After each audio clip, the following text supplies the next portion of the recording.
ഹരേ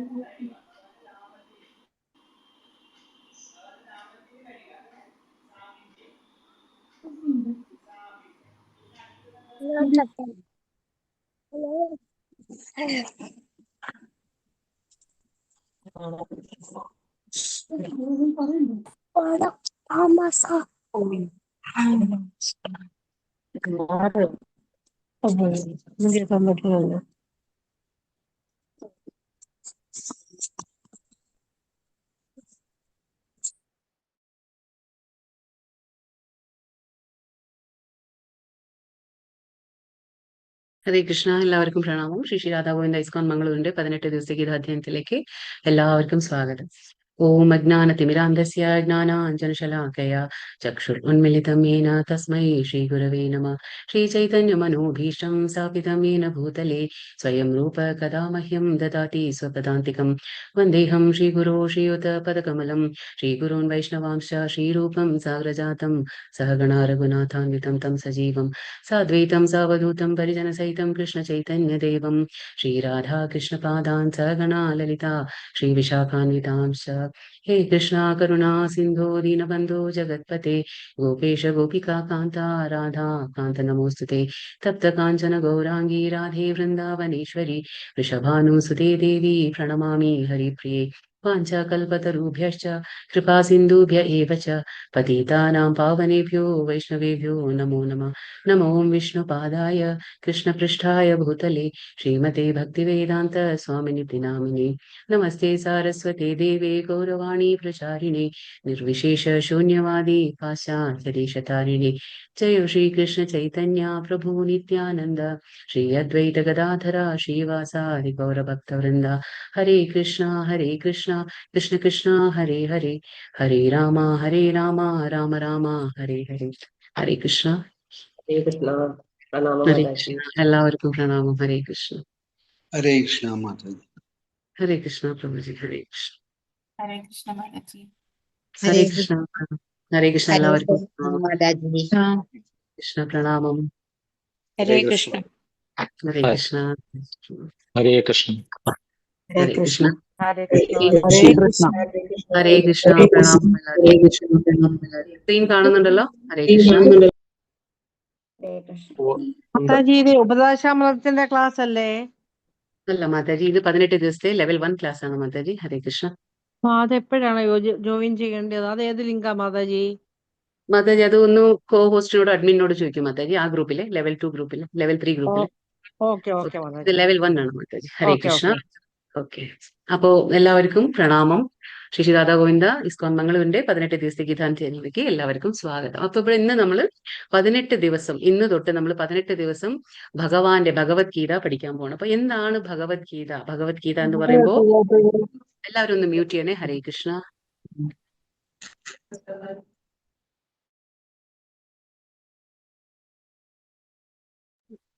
അപ്പൊ ഭഗവത്ഗീത എന്ന് പറഞ്ഞാൽ എന്താണ്? സോങ് ഓഫ് ഗോഡ് എന്ന് പറയും. അതായത് ഭഗവാന്റെ വാണി, ഭഗവാന്റെ ഉപദേശമാണ് ഭഗവത്ഗീത. സ്വയം ശ്രീകൃഷ്ണ ഭഗവാൻ നൽകിയ ഉപദേശമാണ്. അതായത് 5000 വർഷങ്ങൾക്ക് മുമ്പ് അർജുനന് ഭഗവാൻ കുരുക്ഷേത്ര യുദ്ധഭൂമിയിൽ കൊടുത്ത ഉപദേശമാണ് ഭഗവത്ഗീത എന്ന് പറയുന്നത്.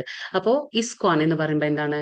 International society for Krishna consciousness എന്ന് പറയും. അതായത് അന്താരാഷ്ട്ര കൃഷ്ണാവബോധ സമിതി.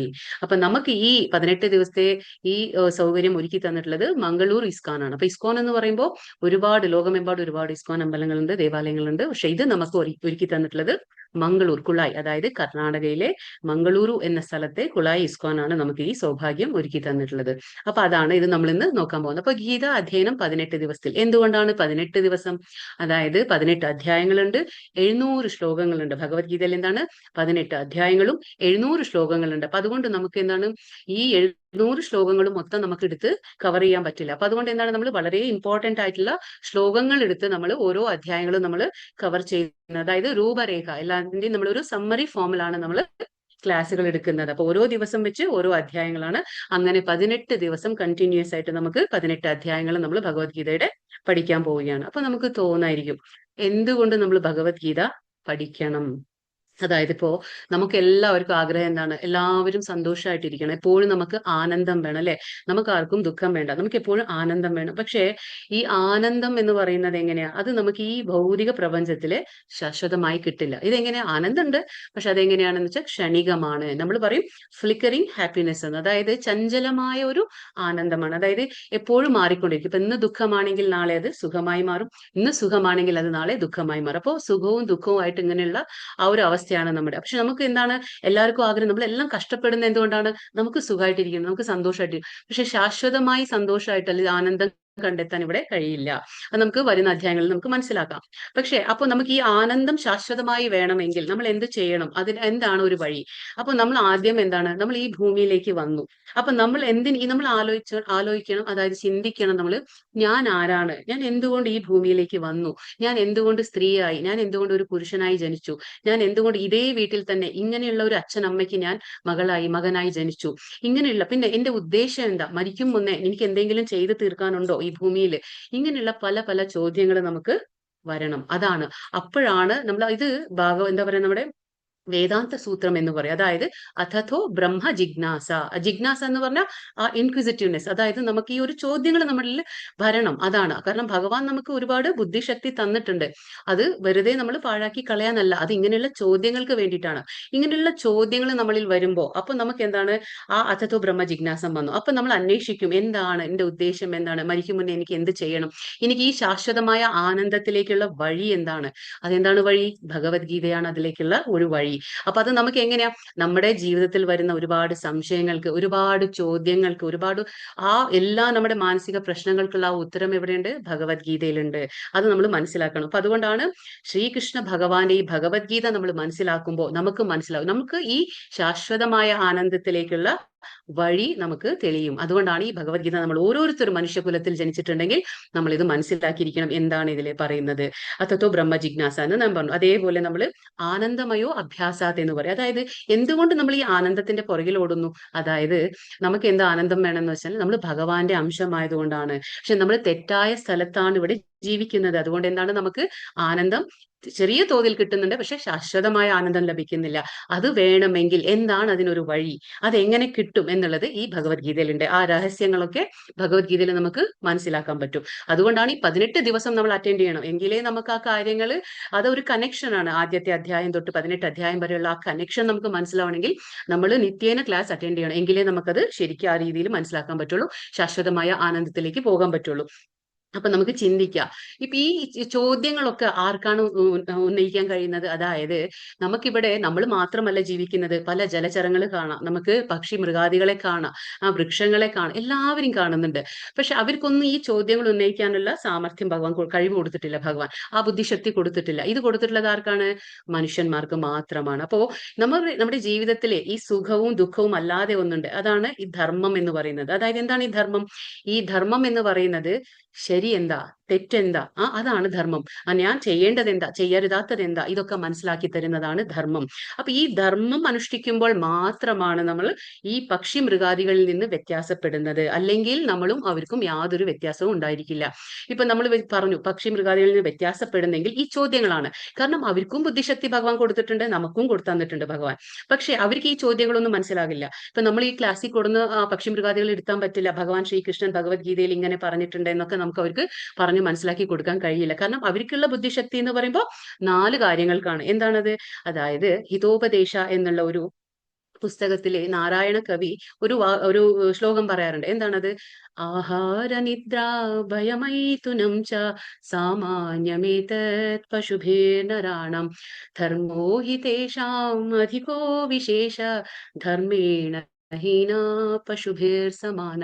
എന്താണ് ഇവിടെ പറയുന്നത്? അതായത് പക്ഷി മൃഗാദികൾക്കും നമുക്കും എല്ലാം സാമാന്യമായിട്ടുള്ള 4 കാര്യങ്ങളുണ്ട്. എന്താണ്? ആഹാര, നിദ്ര, ഭയ, മൈഥുനം.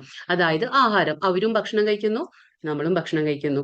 നിദ്ര, അവരും ഉറങ്ങുന്നു, നമ്മളും ഉറങ്ങുന്നു. പിന്നെ പ്രത്യുൽപാദനം, അവരും ചെയ്യുന്നു, നമ്മളും ചെയ്യുന്നു. പിന്നെ എന്താണ്? ഭയ പ്രതിരോധം, അത് അവരും ചെയ്യുന്നു, നമ്മളും ചെയ്യും. ഡിഫെൻഡിങ് എന്ന് പറയും നമ്മൾ നമ്മളെ തന്നെ സംരക്ഷിക്കും, പ്രൊട്ടക്ട് ചെയ്യും, അത് അവരും ചെയ്യുന്നു. അപ്പൊ പക്ഷി മൃഗാദികളും ചെയ്യുന്ന 4 കാര്യങ്ങൾ നമ്മളും ചെയ്യുന്നു. പക്ഷെ അത് മാത്രം ചെയ്തുകൊണ്ടിരുന്ന എന്താണ്? നമുക്ക് അവർക്കും വ്യത്യാസം ഉണ്ടായിരിക്കില്ല. പക്ഷെ നമ്മൾ എവിടെയാണ് വ്യത്യാസപ്പെടുന്നത്? അവരെ കൊണ്ട് ചെയ്യാൻ കഴിയാത്തത് നമ്മളെ കൊണ്ട് ചെയ്യാൻ കഴിയുന്നത്. എന്താണത്? ധർമ്മം. അതാണ് നമ്മൾ അത് ധർമ്മം പാലിക്കുമ്പോഴെന്താണ്? നമ്മൾ അവരിൽ നിന്ന് വ്യത്യാസപ്പെട്ടു. അപ്പോഴാണ് ധർമ്മസ്യ, നമ്മൾ വിഷ്ണു സഹസ്രനാമം കേട്ടിട്ടുണ്ട്, അതിൽ എന്താണ്? ധർമ്മസ്യ പ്രഭുർ അച്യുതഃ. അച്യുത ആരാണ്? ശ്രീകൃഷ്ണ ഭഗവാൻ. അപ്പൊ എന്താണ്? ധർമ്മം എവിടെയാണോ അവിടെ സ്വയം ശ്രീകൃഷ്ണ ഭഗവാൻ അവിടെ ഉണ്ടായിരിക്കും. നമ്മൾ ധർമ്മം അനുഷ്ഠിക്കുമ്പോൾ അവിടെ ശ്രീകൃഷ്ണ ഭഗവാൻ സ്വയം ഉണ്ടായിരിക്കും. അപ്പൊ അതുകൊണ്ട് എന്താണ്? നമ്മൾ പക്ഷി മൃഗാദികളിൽ നിന്ന് വ്യത്യാസപ്പെടണമെങ്കിൽ നമ്മൾ ഈ ഒരു ധർമ്മം പാലിക്കണം. ആ ധർമ്മം പാലിക്കണമെങ്കിൽ നമുക്ക് എന്ത് വേണം? ജ്ഞാനം വേണം. ആ ജ്ഞാനം എവിടെ നിന്ന് കിട്ടും? ഭഗവത്ഗീതയിൽ നിന്ന് കിട്ടും. അപ്പൊ ഈ ഭഗവത്ഗീത എന്ന് പറയുമ്പോൾ ജ്ഞാന വിജ്ഞാനമാണ്. ഇപ്പൊ നമ്മൾ കേട്ടിട്ടുണ്ടാവും, പലരും പറയും, ഞാൻ ഭഗവത്ഗീത 2 തവണ വായിച്ചു, 3 തവണ വായിച്ചു, 10 തവണ വായിച്ചു, പക്ഷെ ഒരു മാറ്റവും സംഭവിക്കില്ല. കാരണം എന്താണ്? ഭഗവത്ഗീതയിലെ ജ്ഞാനം അതൊരു അറിവാണ്, അതൊരു നോളജ്. അത് നമ്മൾ വെറുതെ വായിച്ചു കഴിഞ്ഞാൽ നമുക്കൊന്നും അത് പ്രാക്ടിക്കൽ ആക്കിയില്ലെങ്കിൽ, അതായത് പ്രായോഗികമാക്കിയില്ലെങ്കിൽ നമ്മൾ എന്താണ്? ആ ജ്ഞാനമായി തന്നെ ഇരിക്കും. അപ്പൊ നമ്മളിലെ ഒരു മാറ്റവും വരില്ല. പക്ഷെ ഈ ഭഗവാന്റെ ജ്ഞാനം നമ്മൾ മനസ്സിലാക്കിക്കൊണ്ട് നമ്മുടെ ജീവിതത്തിലെ അതിനെ എങ്ങനെ അപ്ലൈ ചെയ്യണം, നമ്മൾ എങ്ങനെയാണ് അതിനെ പ്രാക്ടിക്കൽ ആക്കുക എന്ന് മനസ്സിലാക്കുമ്പോൾ മാത്രമാണ് നമ്മുടെ ജീവിതത്തിലെ മാറ്റങ്ങൾ സംഭവിക്കുക. അപ്പൊ ഞാൻ പറഞ്ഞ പോലെ നമുക്ക് ആനന്ദം, അതായത് ശാശ്വതമായ ആനന്ദത്തിലേക്ക് നമ്മളെ അത് നയിക്കും. അത് എപ്പോഴാണ്? ഈ സയൻസ്, അതായത് ഈ ജ്ഞാനത്തെ നമ്മൾ വിജ്ഞാനമാക്കി മാറ്റണം, എങ്കിൽ മാത്രമേ അത് സാധിക്കുള്ളൂ. അപ്പൊ അതുകൊണ്ടാണ് നമ്മൾ ഈ പക്ഷി മൃഗാദികളിൽ നിന്നൊന്ന് വ്യത്യാസപ്പെടണമെങ്കിൽ നമുക്ക് ധർമ്മം അനുഷ്ഠിച്ചേ മതിയാവുള്ളൂ. അപ്പോ ഈ ധർമ്മം അനുഷ്ഠിച്ചില്ലെങ്കിൽ നമുക്കും അനിമൽസിനും യാതൊരു വ്യത്യാസവും ഉണ്ടായിരിക്കില്ല. കാരണം എന്താണ്? അനിമൽസും 4 കാര്യങ്ങൾ ചെയ്യുന്നു, നമ്മളും ചെയ്യുന്നു 4 കാര്യങ്ങൾ. പക്ഷെ നമ്മൾ കുറച്ച് സഫിസ്റ്റിക്കേറ്റഡ് വേ, അതായത് കുറച്ച് മെച്ചപ്പെട്ട രീതിയിൽ നമ്മൾ ചെയ്യുന്നു. എങ്ങനെ ചെയ്യുന്നു?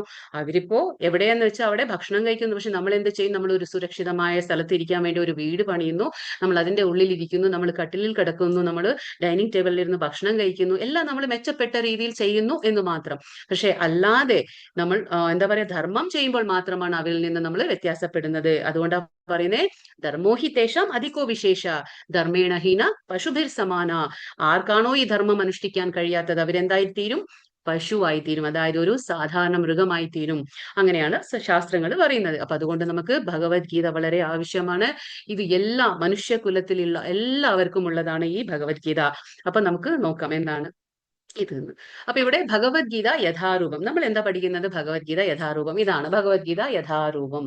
അപ്പൊ യഥാരൂപമാണ് നമ്മൾ, ഈ പുസ്തകമാണ്, ഇതിനെ ബേസ് ചെയ്തുകൊണ്ടാണ് നമ്മുടെ ക്ലാസ്സസ് ഉണ്ടായിരിക്കുക. അപ്പൊ ഭഗവത്ഗീത യഥാരൂപത്തിന്റെ ഗ്രന്ഥകർത്താവ് ആരാണ്?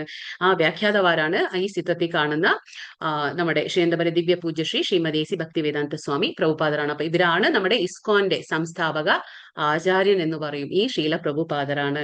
അപ്പൊ ഇവരുടെ ആ ഗ്രന്ഥം, അതായത് യഥാരൂപം ബേസ് ചെയ്തിട്ടാണ് നമ്മൾ ഈ ഭഗവത്ഗീത പഠിക്കാൻ പോകുന്നത്. അപ്പോൾ ചെറിയൊരു ഇൻട്രൊഡക്ഷൻ കൊടുക്കാം, കാരണം എന്താ വെച്ചാൽ സമയപരിധി ഉള്ളത് കൊണ്ട്. അപ്പൊ ഈ പ്രഭുപാദര് അവരുടെ ആദ്യത്തെ ബാല്യകാലത്തിലെ പേര് അഭയ് ചരൺ ആയിരുന്നു. പിന്നീട് ദീക്ഷ കിട്ടി കഴിഞ്ഞിട്ടാണ് അവര് ശീല പ്രഭുപാദരായി മാറിയത്.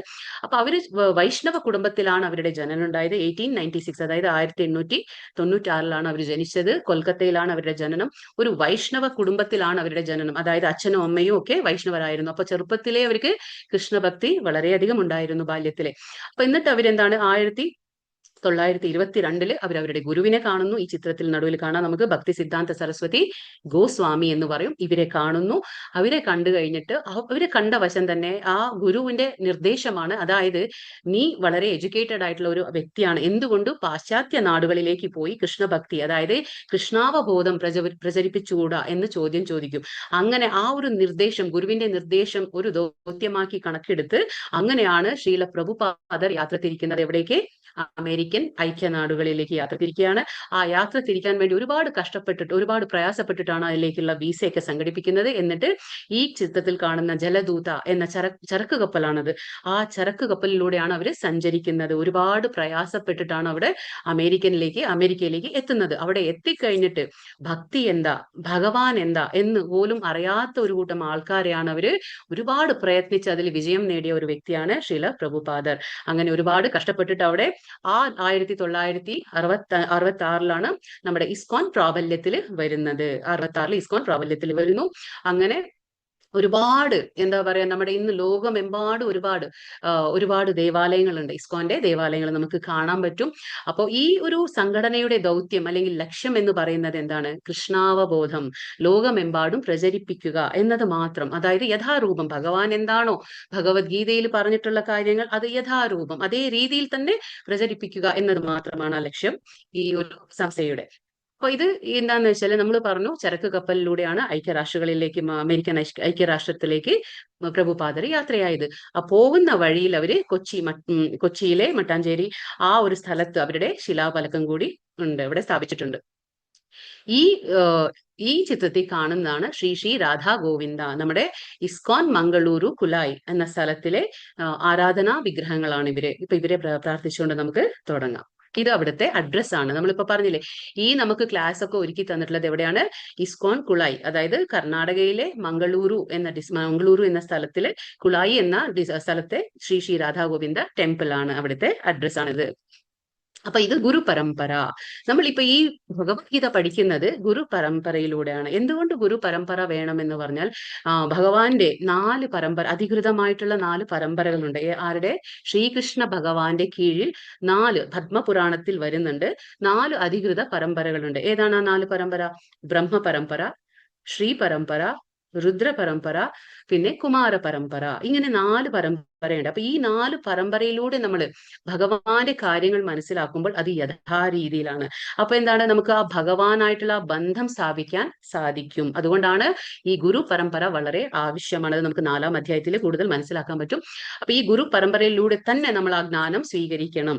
അപ്പോൾ ബ്രഹ്മ പരമ്പര എന്ന് പറയുമ്പോൾ ബ്രഹ്മദേവനിൽ നിന്ന് തുടങ്ങിയതാണ്. ശ്രീ പരമ്പര എന്ന് പറയുമ്പോൾ അത് ലക്ഷ്മി ദേവിയിൽ നിന്ന്, രുദ്ര പരമ്പര എന്ന് പറയുമ്പോൾ ശിവനിൽ നിന്ന് തുടങ്ങി, പിന്നെ കുമാര പരമ്പര എന്ന് പറയുമ്പോൾ 4 കുമാരന്മാരിൽ നിന്ന് തുടങ്ങിയ പരമ്പരയാണ്. അപ്പോൾ നമ്മുടെ ഇസ്കോൻ വരുന്നത് ആദ്യത്തെ, അതായത് ബ്രഹ്മ മധ്വ ഗൗഡിയ പരമ്പരയിലാണ് നമ്മുടെ ഇസ്കോൻ വരുന്നത്.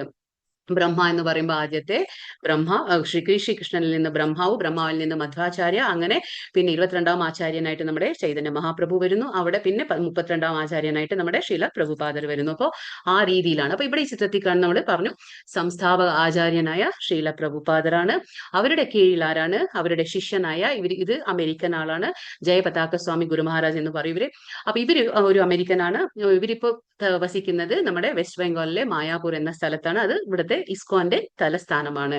അവരുടെ ശിഷ്യനാണ് ഈ ചിത്രത്തിൽ കാണുന്നത്.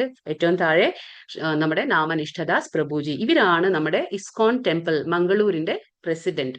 അപ്പൊ ഇവരാണ് നമുക്ക് ഇപ്പോ ഈ 18 ദിവസത്തെ ഗീതാധ്യയനം ആ സൗഭാഗ്യം ഒരുക്കി തന്നിട്ടുള്ളത്. ടെമ്പിൾ പ്രസിഡന്റ് ആണ് നാമനിഷ്ഠദാസ് പ്രഭുജി. ഇതിങ്ങനെയാണ് ഗുരു ശിഷ്യ പരമ്പര. എന്തുകൊണ്ട് ഗുരു ശിഷ്യ എന്ന് പറഞ്ഞാൽ, ശിഷ്യ എന്ന് പറയുമ്പോൾ എന്താണ്? ഗുരു ശിഷ്യ, അതായത് മാസ്റ്റർ ആൻഡ് ഡിസൈപ്പിൾ. ആ ഡിസൈപ്പിൾ എന്ന് പറഞ്ഞാൽ എന്താണ്? ഡിസിപ്ലിൻ ഉള്ളവൻ, അതായത് ആ ഡിസിപ്ലിൻ ഉണ്ടായിരിക്കണം. ഗുരു എന്താണോ പറയുന്നത് അത് അതേപടി അനുസരിക്കുന്നവനാണ് ശിഷ്യൻ. അപ്പൊ അതാണ് ആ ഗുരു പരമ്പരയിലൂടെ നമ്മൾ ഭഗവാന്റെ കാര്യങ്ങൾ എപ്പോഴും മനസ്സിലാക്കണം. അപ്പൊ എന്തുകൊണ്ട് ഭഗവത്ഗീത യഥാരൂപം? നമ്മൾ പറഞ്ഞു യഥാരൂപം. ഇന്ന് മാർക്കറ്റിൽ നമുക്ക് പല തരത്തിലുള്ള പുസ്തകങ്ങൾ ലഭ്യമാണ്. പക്ഷെ എന്തുകൊണ്ട് യഥാരൂപം പഠിക്കണം എന്ന് വെച്ചാല്, അത് നമ്മളിപ്പോ ചിത്രത്തിൽ കാണുന്നുണ്ട്. ശ്രീകൃഷ്ണ ഭഗവാനുണ്ട്, ബ്രഹ്മാവുണ്ട്, നാരദ മഹർഷി, വ്യാസദേവൻ, ഇങ്ങനെ അത് ആ പരമ്പര അങ്ങനെ ഭഗവാനിൽ നിന്ന് തുടങ്ങി നമ്മുടെ കയ്യിലേക്ക് വരണം.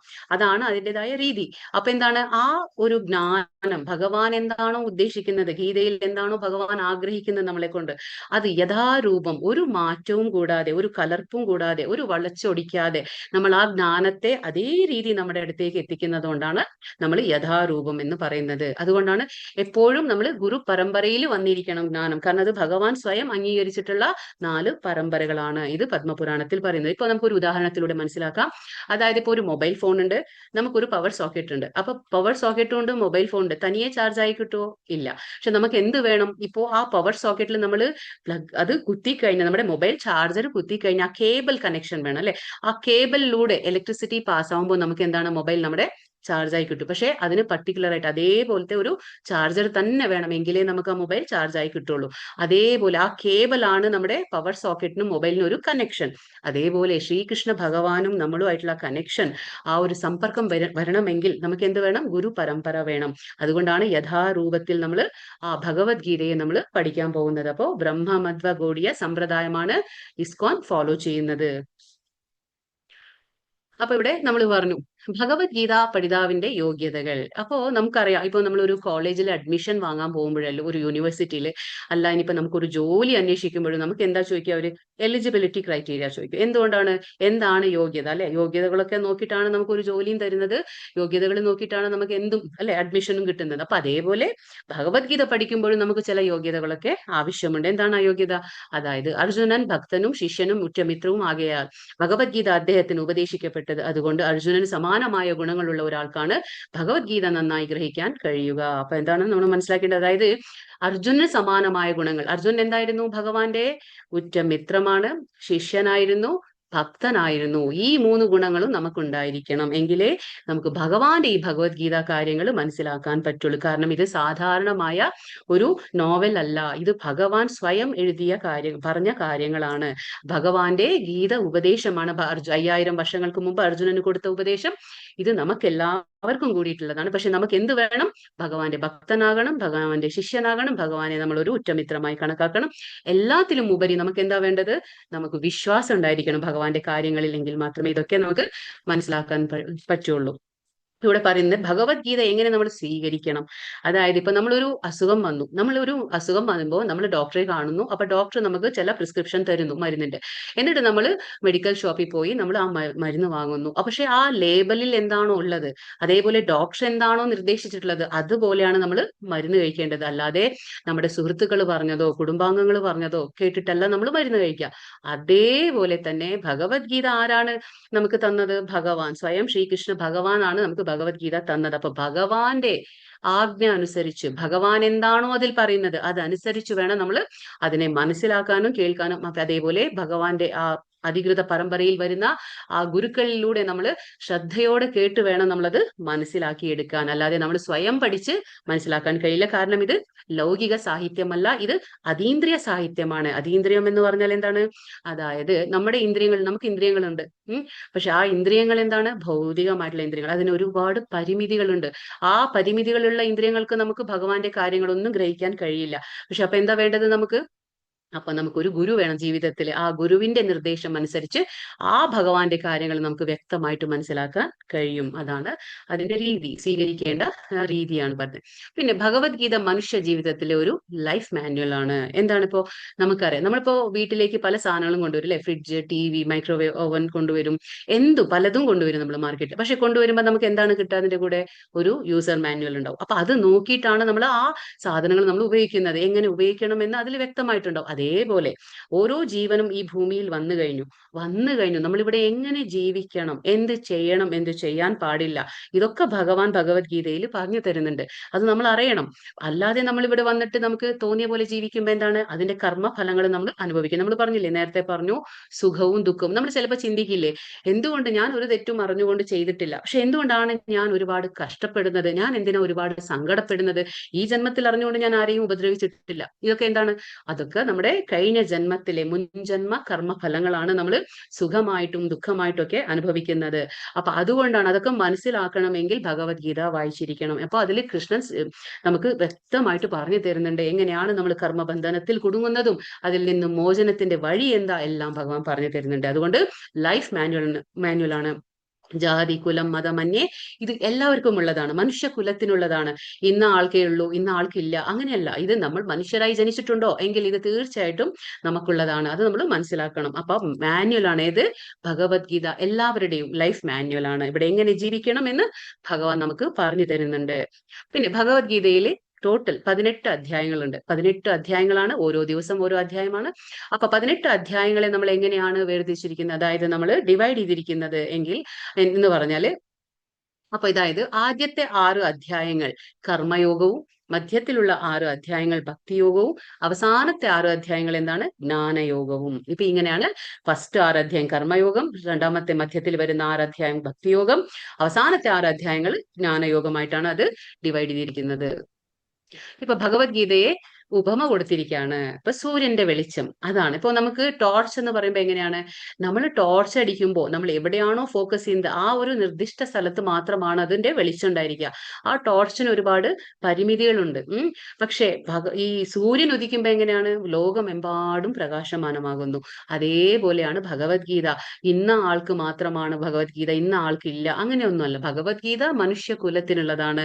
കാരണം ഇവിടെ നമ്മൾ ജനിച്ചു കഴിഞ്ഞു, പക്ഷെ നമ്മൾ എങ്ങനെ ജീവിക്കണം എന്ന് നമ്മൾ ഇതിൽ നിന്ന് മനസ്സിലാക്കാൻ പറ്റും. അപ്പോൾ ഭഗവത്ഗീത സൂര്യനെ പോലെ നമുക്ക് പ്രകാശം നൽകുന്നതാണ്. കാരണം നമ്മൾ ഇരുട്ടിലാണ്, ആ പ്രകാശം വേണം നമുക്കത് ഭഗവത്ഗീത നൽകുന്നു. പിന്നെ ഭഗവത്ഗീത എന്ന് പറയുമ്പോൾ അതിൽ 18 അധ്യായങ്ങളിൽ എന്താണ് നമ്മൾ 700 ശ്ലോകങ്ങളുണ്ട്. അപ്പൊ ഈ 700 ശ്ലോകങ്ങളിൽ നമ്മൾ എന്താ മനസ്സിലാക്കാൻ പോകുന്നത്, അതായത് 5 വിഷയങ്ങൾ, അടിസ്ഥാന തത്വങ്ങളുണ്ട്. അടിസ്ഥാന തത്വങ്ങൾ എന്താണ്? 5 വിഷയങ്ങൾ ഭഗവത്ഗീത ചർച്ച ചെയ്യുന്നത്. ആദ്യത്തേത് ഈശ്വരൻ, ആരാണത്? ശ്രീകൃഷ്ണ ഭഗവാൻ. രണ്ടാമത്തേത് ജീവാത്മാവ്, നമ്മളൊക്കെ തന്നെ. നമ്മൾ എന്ത് പറയും, നമ്മൾ ആത്മാവെന്നും ആത്മാക്കൾ ജീവാത്മാക്കൾ എന്ന് പറയുമ്പോൾ നമ്മളൊക്കെ തന്നെയാണ്. പിന്നെ ഭൗതിക പ്രകൃതി, നമ്മൾ ഈ ചുറ്റും കാണുന്ന പ്രകൃതി എന്താണ്? ഭഗവാന്റെ സൃഷ്ടിയാണ്, അതാണ് ഭൗതിക പ്രകൃതി. പിന്നെ കാലം, നമുക്ക് ഒട്ടും തന്നെ മാറ്റാൻ പറ്റാത്തതാണ് കാലം. പിന്നെ കർമ്മം, കർമ്മം മാത്രമേ നമുക്ക് മാറ്റാൻ പറ്റുള്ളൂ. ഇപ്പൊ ഈ 5 കാര്യങ്ങളിൽ നമുക്ക് ഒട്ടും തന്നെ തിരുത്താനോ മാറ്റാനോ കഴിയാത്തത് എന്താണ്? ഈ 4 കാര്യങ്ങളും. പക്ഷെ മാറ്റാൻ പറ്റാവുന്ന ഒരു കാര്യം മാത്രമാണ് കർമ്മം. കർമ്മം മാത്രം നമുക്ക് മാറ്റാൻ പറ്റും, ബാക്കി 4 പെർമനന്റ്, അതൊന്നും നമുക്ക് ചെയ്യാൻ കഴിയില്ല. അപ്പോൾ ഈശ്വരൻ, ജീവാത്മാവ്, ഭൗതിക പ്രകൃതി, കാലം, കർമ്മം, ഇങ്ങനെയാണ് 5 വിഷയങ്ങൾ നമ്മൾ ചർച്ച ചെയ്യാൻ പോകുന്നത്. പിന്നെ ഗീതാമാധ്യം. അപ്പൊ നമ്മൾ പറഞ്ഞു ഗീത എന്താണ്, ഭഗവത്ഗീത എന്താണ്. അപ്പൊ നമ്മൾ ഏതൊരു പുസ്തകം വാങ്ങുമ്പോഴും നമ്മൾ എന്താണ്, അതിന്റെ ഗ്രന്ഥകർത്താവിനെ കുറിച്ച് ആമുഖം കുറിച്ച് നോക്കും, പിന്നെ ആമുഖം നോക്കും, ഇങ്ങനെയുള്ള കാര്യങ്ങളൊക്കെ നമ്മൾ നോക്കിയിട്ടാണ് ഒരു പുസ്തകം വായിക്കുന്നത്. അതേപോലെ ഭഗവത്ഗീതയെ കുറിച്ച് നമ്മുടെ ശങ്കരാചാര്യർ എഴുതിയിട്ടുള്ളതാണ് ഗീത മഹാത്മ്യം. എന്താണ് ഭഗവത്ഗീത, അതിന്റെ മഹാത്മ്യം എന്താ, അത് പഠിക്കുമ്പോൾ എന്താണ് നമുക്കൊക്കെ ഉണ്ടാകുന്ന ലാഭം എന്താണ്, അതൊക്കെ അതിനെ കുറിച്ചാണ് പറഞ്ഞിട്ടുള്ളത്. അത് നമുക്ക് നോക്കാം. ഗീതാ മഹാത്മ്യമാണ് ശങ്കരാചാര്യർ രചിച്ചിട്ടുള്ളതെന്ന്. ഗീതാശാസ്ത്രമിതം പുണ്യം യഃ പഠേത് പുമാൻ വിഷ്ണു പദമവാപ്നോതി ഭയശോകാദി വർജിതഃ. ഇവിടെ എന്താ പറയുന്നത്, അതായത് ഭഗവത്ഗീത ഒരു അതീന്ദ്രിയ സാഹിത്യമാണ്. ഞാൻ നേരത്തെ പറഞ്ഞു, ലൗകിക സാഹിത്യമല്ല, നമ്മുടെ ഇന്ദ്രിയങ്ങൾ കൊണ്ട് മനസ്സിലാക്കാവുന്നതിൽ അപ്പുറത്താണ് ഈ ഭഗവത്ഗീത. അത് വളരെ ശ്രദ്ധയോടുകൂടി വായിക്കണം. അപ്പൊ നമ്മൾ വായിക്കുമ്പോൾ എന്താണ്, സീരിയസ്നെസ്, അതായത് ഗൗരവത്തോടെ നമ്മൾ വായിക്കണം. ഗീതാശാസ്ത്രം ഇതം പുണ്യം യഃ പഠേത് പുമാൻ, അതായത് ആരാണോ ഭഗവത്ഗീത വായിക്കാൻ ശ്രമിക്കുന്നത്. അപ്പോൾ ഭഗവത്ഗീതയുടെ നിർദ്ദേശങ്ങൾ വേണ്ടുവണ്ണം നമ്മൾ പിന്തുടർന്നവർ ജീവിതത്തിലെ എല്ലാ ദുരിതങ്ങളിൽ നിന്നും ഉത്കണ്ഠകളിൽ നിന്നും മുക്തരാകുന്നു. അപ്പൊ നമ്മൾ ഒരു ഗുരുവിന്റെ എന്താ പറയുക സഹായത്തോടെ നമ്മൾ ഈ ഭഗവത്ഗീത വായിക്കാൻ ശ്രമിക്കുമ്പോൾ എന്താ സംഭവിക്കുക നമ്മുടെ ജീവിതത്തിലെ? നമുക്ക് എല്ലാവർക്കും ജീവിതത്തിലെ ഒരുപാട് പ്രശ്നങ്ങളുണ്ട്, ഉത്കണ്ഠകളുണ്ട്, ദുരിതങ്ങളുണ്ട്. അപ്പൊ അതെല്ലാം നമ്മൾ അറിയാതെ തന്നെ അത് നീങ്ങി പോവും. അപ്പൊ നമ്മൾ പോലും അറിയാതെ നമ്മുടെ അനുഭവത്തിലേക്ക് വരും ഒരുപാട് കാര്യങ്ങൾ. അങ്ങനെയാണ്. അപ്പോ ഭയ ശോകാദി വർജിതം. ഭയ എന്ന് പറഞ്ഞാൽ എന്താണ്? ഏറ്റവും കൂടുതൽ ഭയം തോന്നുന്നത് എന്താണ്? എല്ലാവർക്കും മരണഭയം. എല്ലാവർക്കും ഭയം കൂടുതലും തോന്നുന്നത് എന്താണ്? മരണത്തെ കുറിച്ചാണ്. അപ്പോ അത് എപ്പോ വേണമെങ്കിലും എങ്ങനെ വേണമെങ്കിലും ഏത് സമയത്തും ആർക്കും വരാം. അപ്പൊ അതാണ് ഏറ്റവും കൂടുതൽ ഭയം. അപ്പോ ഭയ ശോകാദി വർജിത. ശോക എന്ന് പറഞ്ഞാൽ എന്താണ്? നമ്മുടെ അടുത്തുള്ള എന്ത് ഒരു സംഭവം നമുക്ക് അത് നഷ്ടപ്പെടുമ്പോൾ ഉണ്ടാകുന്ന ആ ഒരു അവസ്ഥ, മാനസികാവസ്ഥയെ നമ്മൾ ശോക എന്ന് പറയും. അപ്പൊ ഭയ ശോകാദി വർജിത, അതിൽ നിന്ന് നമുക്കൊക്കെ ഒരു മുക്തി തരും. ഏത്? ഭഗവത്ഗീത. ജീവിതത്തിലെ എല്ലാ ഭയങ്ങളിൽ നിന്നും വിമുക്തരാകാൻ പറ്റും നമുക്ക്. അടുത്ത ജന്മം എന്ത് സംഭവിക്കും? ഇപ്പോൾ ഈ ജന്മത്തിൽ നമ്മൾ ഭഗവത്ഗീത പഠിച്ചിട്ടുണ്ട്. നമുക്ക് ഒരുപാട് ജന്മങ്ങളുണ്ട്, നമുക്ക് കഴിഞ്ഞു പോയിട്ടുണ്ട്, ഇനിയും നമുക്ക് വരാനിരിക്കുന്നു.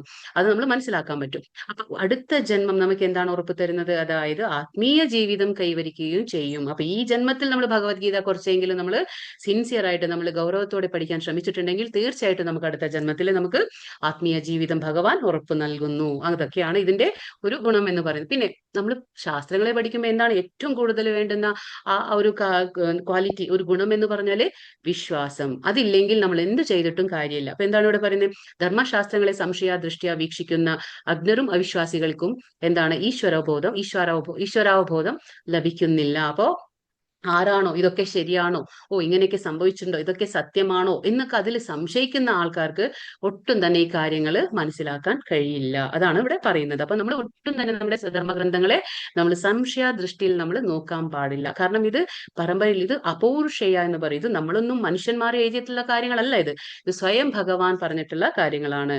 അപ്പൊ ഇനിയിപ്പോ ഗീതയിലെ മറ്റൊരു ശ്ലോകത്തിൽ എന്താ പറയുക? മഹാത്മ്യത്തിൽ എന്താ പറയുന്നു? ആത്മാർത്ഥമായി ഗൗരവമായി ഭഗവത്ഗീത വായിക്കുന്ന ഒരാളെ ഭഗവത് കരുണയാൽ മുമ്പ് ചെയ്ത പാപങ്ങളുടെ ഫലം ബാധിക്കുകയില്ല. നമ്മൾ ഒരുപാട് പാപങ്ങൾ അറിഞ്ഞും അറിയാതെയും ഒരുപാട് പാപങ്ങൾ ചെയ്യുന്ന ആൾക്കാരാണ് നമ്മൾ. എത്രയോ കഴിഞ്ഞ ജന്മങ്ങളിൽ നമ്മൾ എന്തൊക്കെയോ ചെയ്തിട്ടുണ്ടാവും, അതിന്റെ ഫലമായിട്ട് നമ്മളിപ്പോ അനുഭവിക്കും.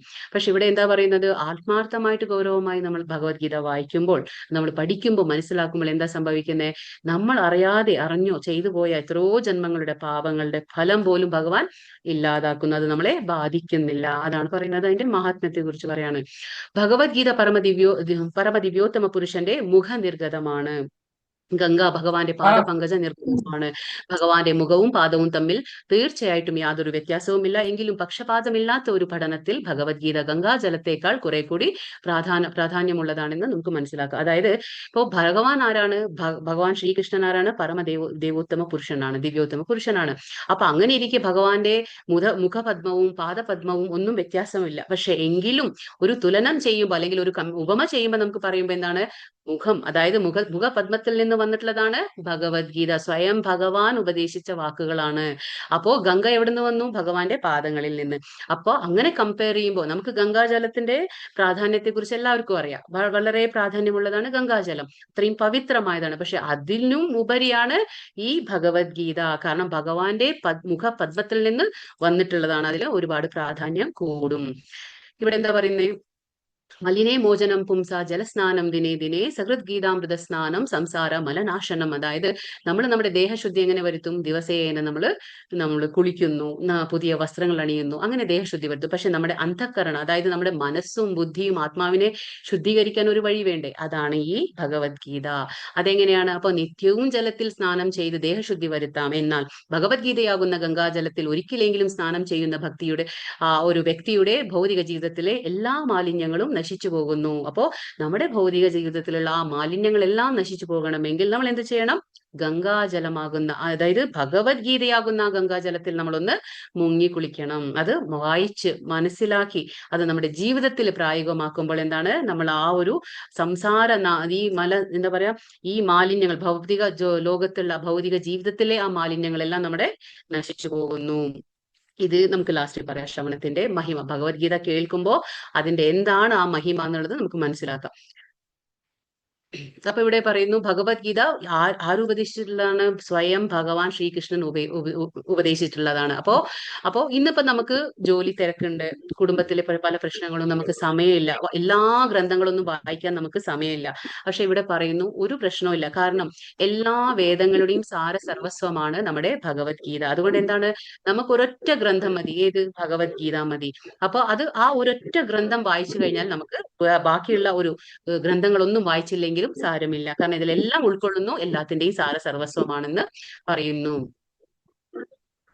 അപ്പോ ഗംഗാജലം പാനം ചെയ്യുമ്പോൾ നമുക്കറിയാം, ഒരു ഗംഗാജലം പാനം ചെയ്യുമ്പോൾ മോക്ഷത്തിനത് വഴിയൊരുക്കുന്നു. അപ്പോൾ നമുക്ക് ഈ ഭഗവാന്റെ മുഖപദ്മത്തിൽ നിന്ന് വന്ന ഈ ഭഗവത്ഗീതയാകുന്ന ഗംഗാജലം പാനം ചെയ്യുമ്പോൾ നമുക്ക് പറയേണ്ട ആവശ്യമില്ലല്ലോ, അത്രയും എന്താ പറയാ, ഒരു പ്രാധാന്യമുള്ളതാണ് ഈ ഭഗവത്ഗീത.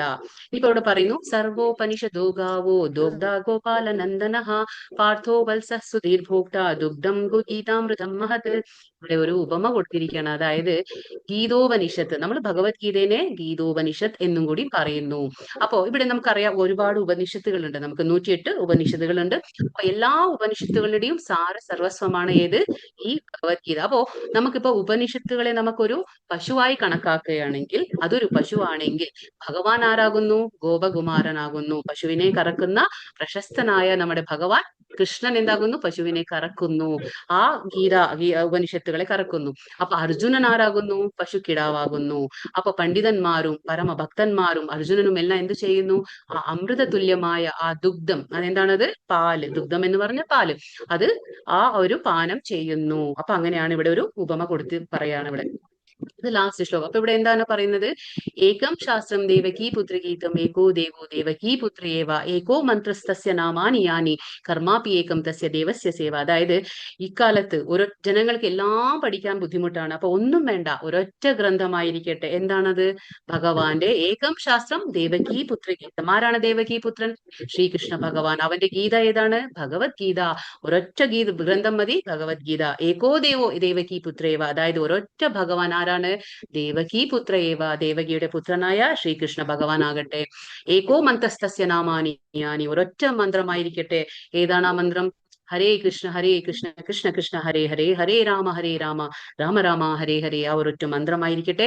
കർമാപി ഏകം തസ്യ ദേവസ്യ സേവ, ഒരൊറ്റ കർമ്മമായിരിക്കട്ടെ. ഏതാണ് ആ കർമ്മം? ഭഗവാൻ ശ്രീകൃഷ്ണന്റെ ഭക്തിയുത സേവനമാകട്ടെ എന്നാണ് ഇവിടെ ലാസ്റ്റ് ശ്ലോകത്തിൽ. ഇതൊക്കെ ഗീത മഹാത്മ്യമാണ്. അതിനെക്കുറിച്ച് അധ്യായം 1. എല്ലാവരും മ്യൂട്ട് ചെയ്യണേ. ഹരേ കൃഷ്ണ.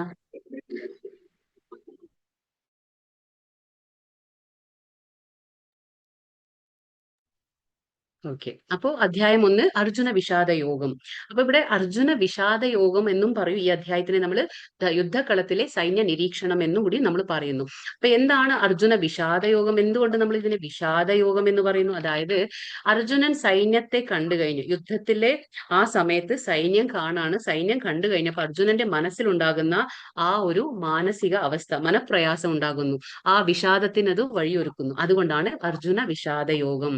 അപ്പോൾ അതിനെ നമ്മൾ യുദ്ധകളത്തിലെ സൈന്യ നിരീക്ഷണം എന്നും കൂടി പറയും. അപ്പോ ഈ യുദ്ധത്തിന് സാഹചര്യം, അതായത് പശ്ചാത്തലം എന്തുണ്ടായത്? ഇപ്പൊ നമുക്ക് എല്ലാവർക്കും അറിയാം, ഈ യുദ്ധം നടന്നത് 5000 വർഷങ്ങൾക്ക് മുമ്പ് കുരുക്ഷേത്ര എന്ന സ്ഥലത്ത് വെച്ചാണ്. കുരുക്ഷേത്ര എന്ന സ്ഥലം എന്ന് പറഞ്ഞാൽ ഇന്ന് നമ്മുടെ ഹരിയാനയിൽ വരും. അപ്പൊ ഈ കുരുക്ഷേത്ര എന്ന സ്ഥലത്താണ് യുദ്ധം നടന്നത് 5000 വർഷങ്ങൾക്ക് മുമ്പ്. അവിടെ വെച്ചാണ് ഭഗവാൻ ശ്രീകൃഷ്ണ ഭഗവാൻ അർജുനന് ഈ ഗീതോപദേശം നൽകിയത്.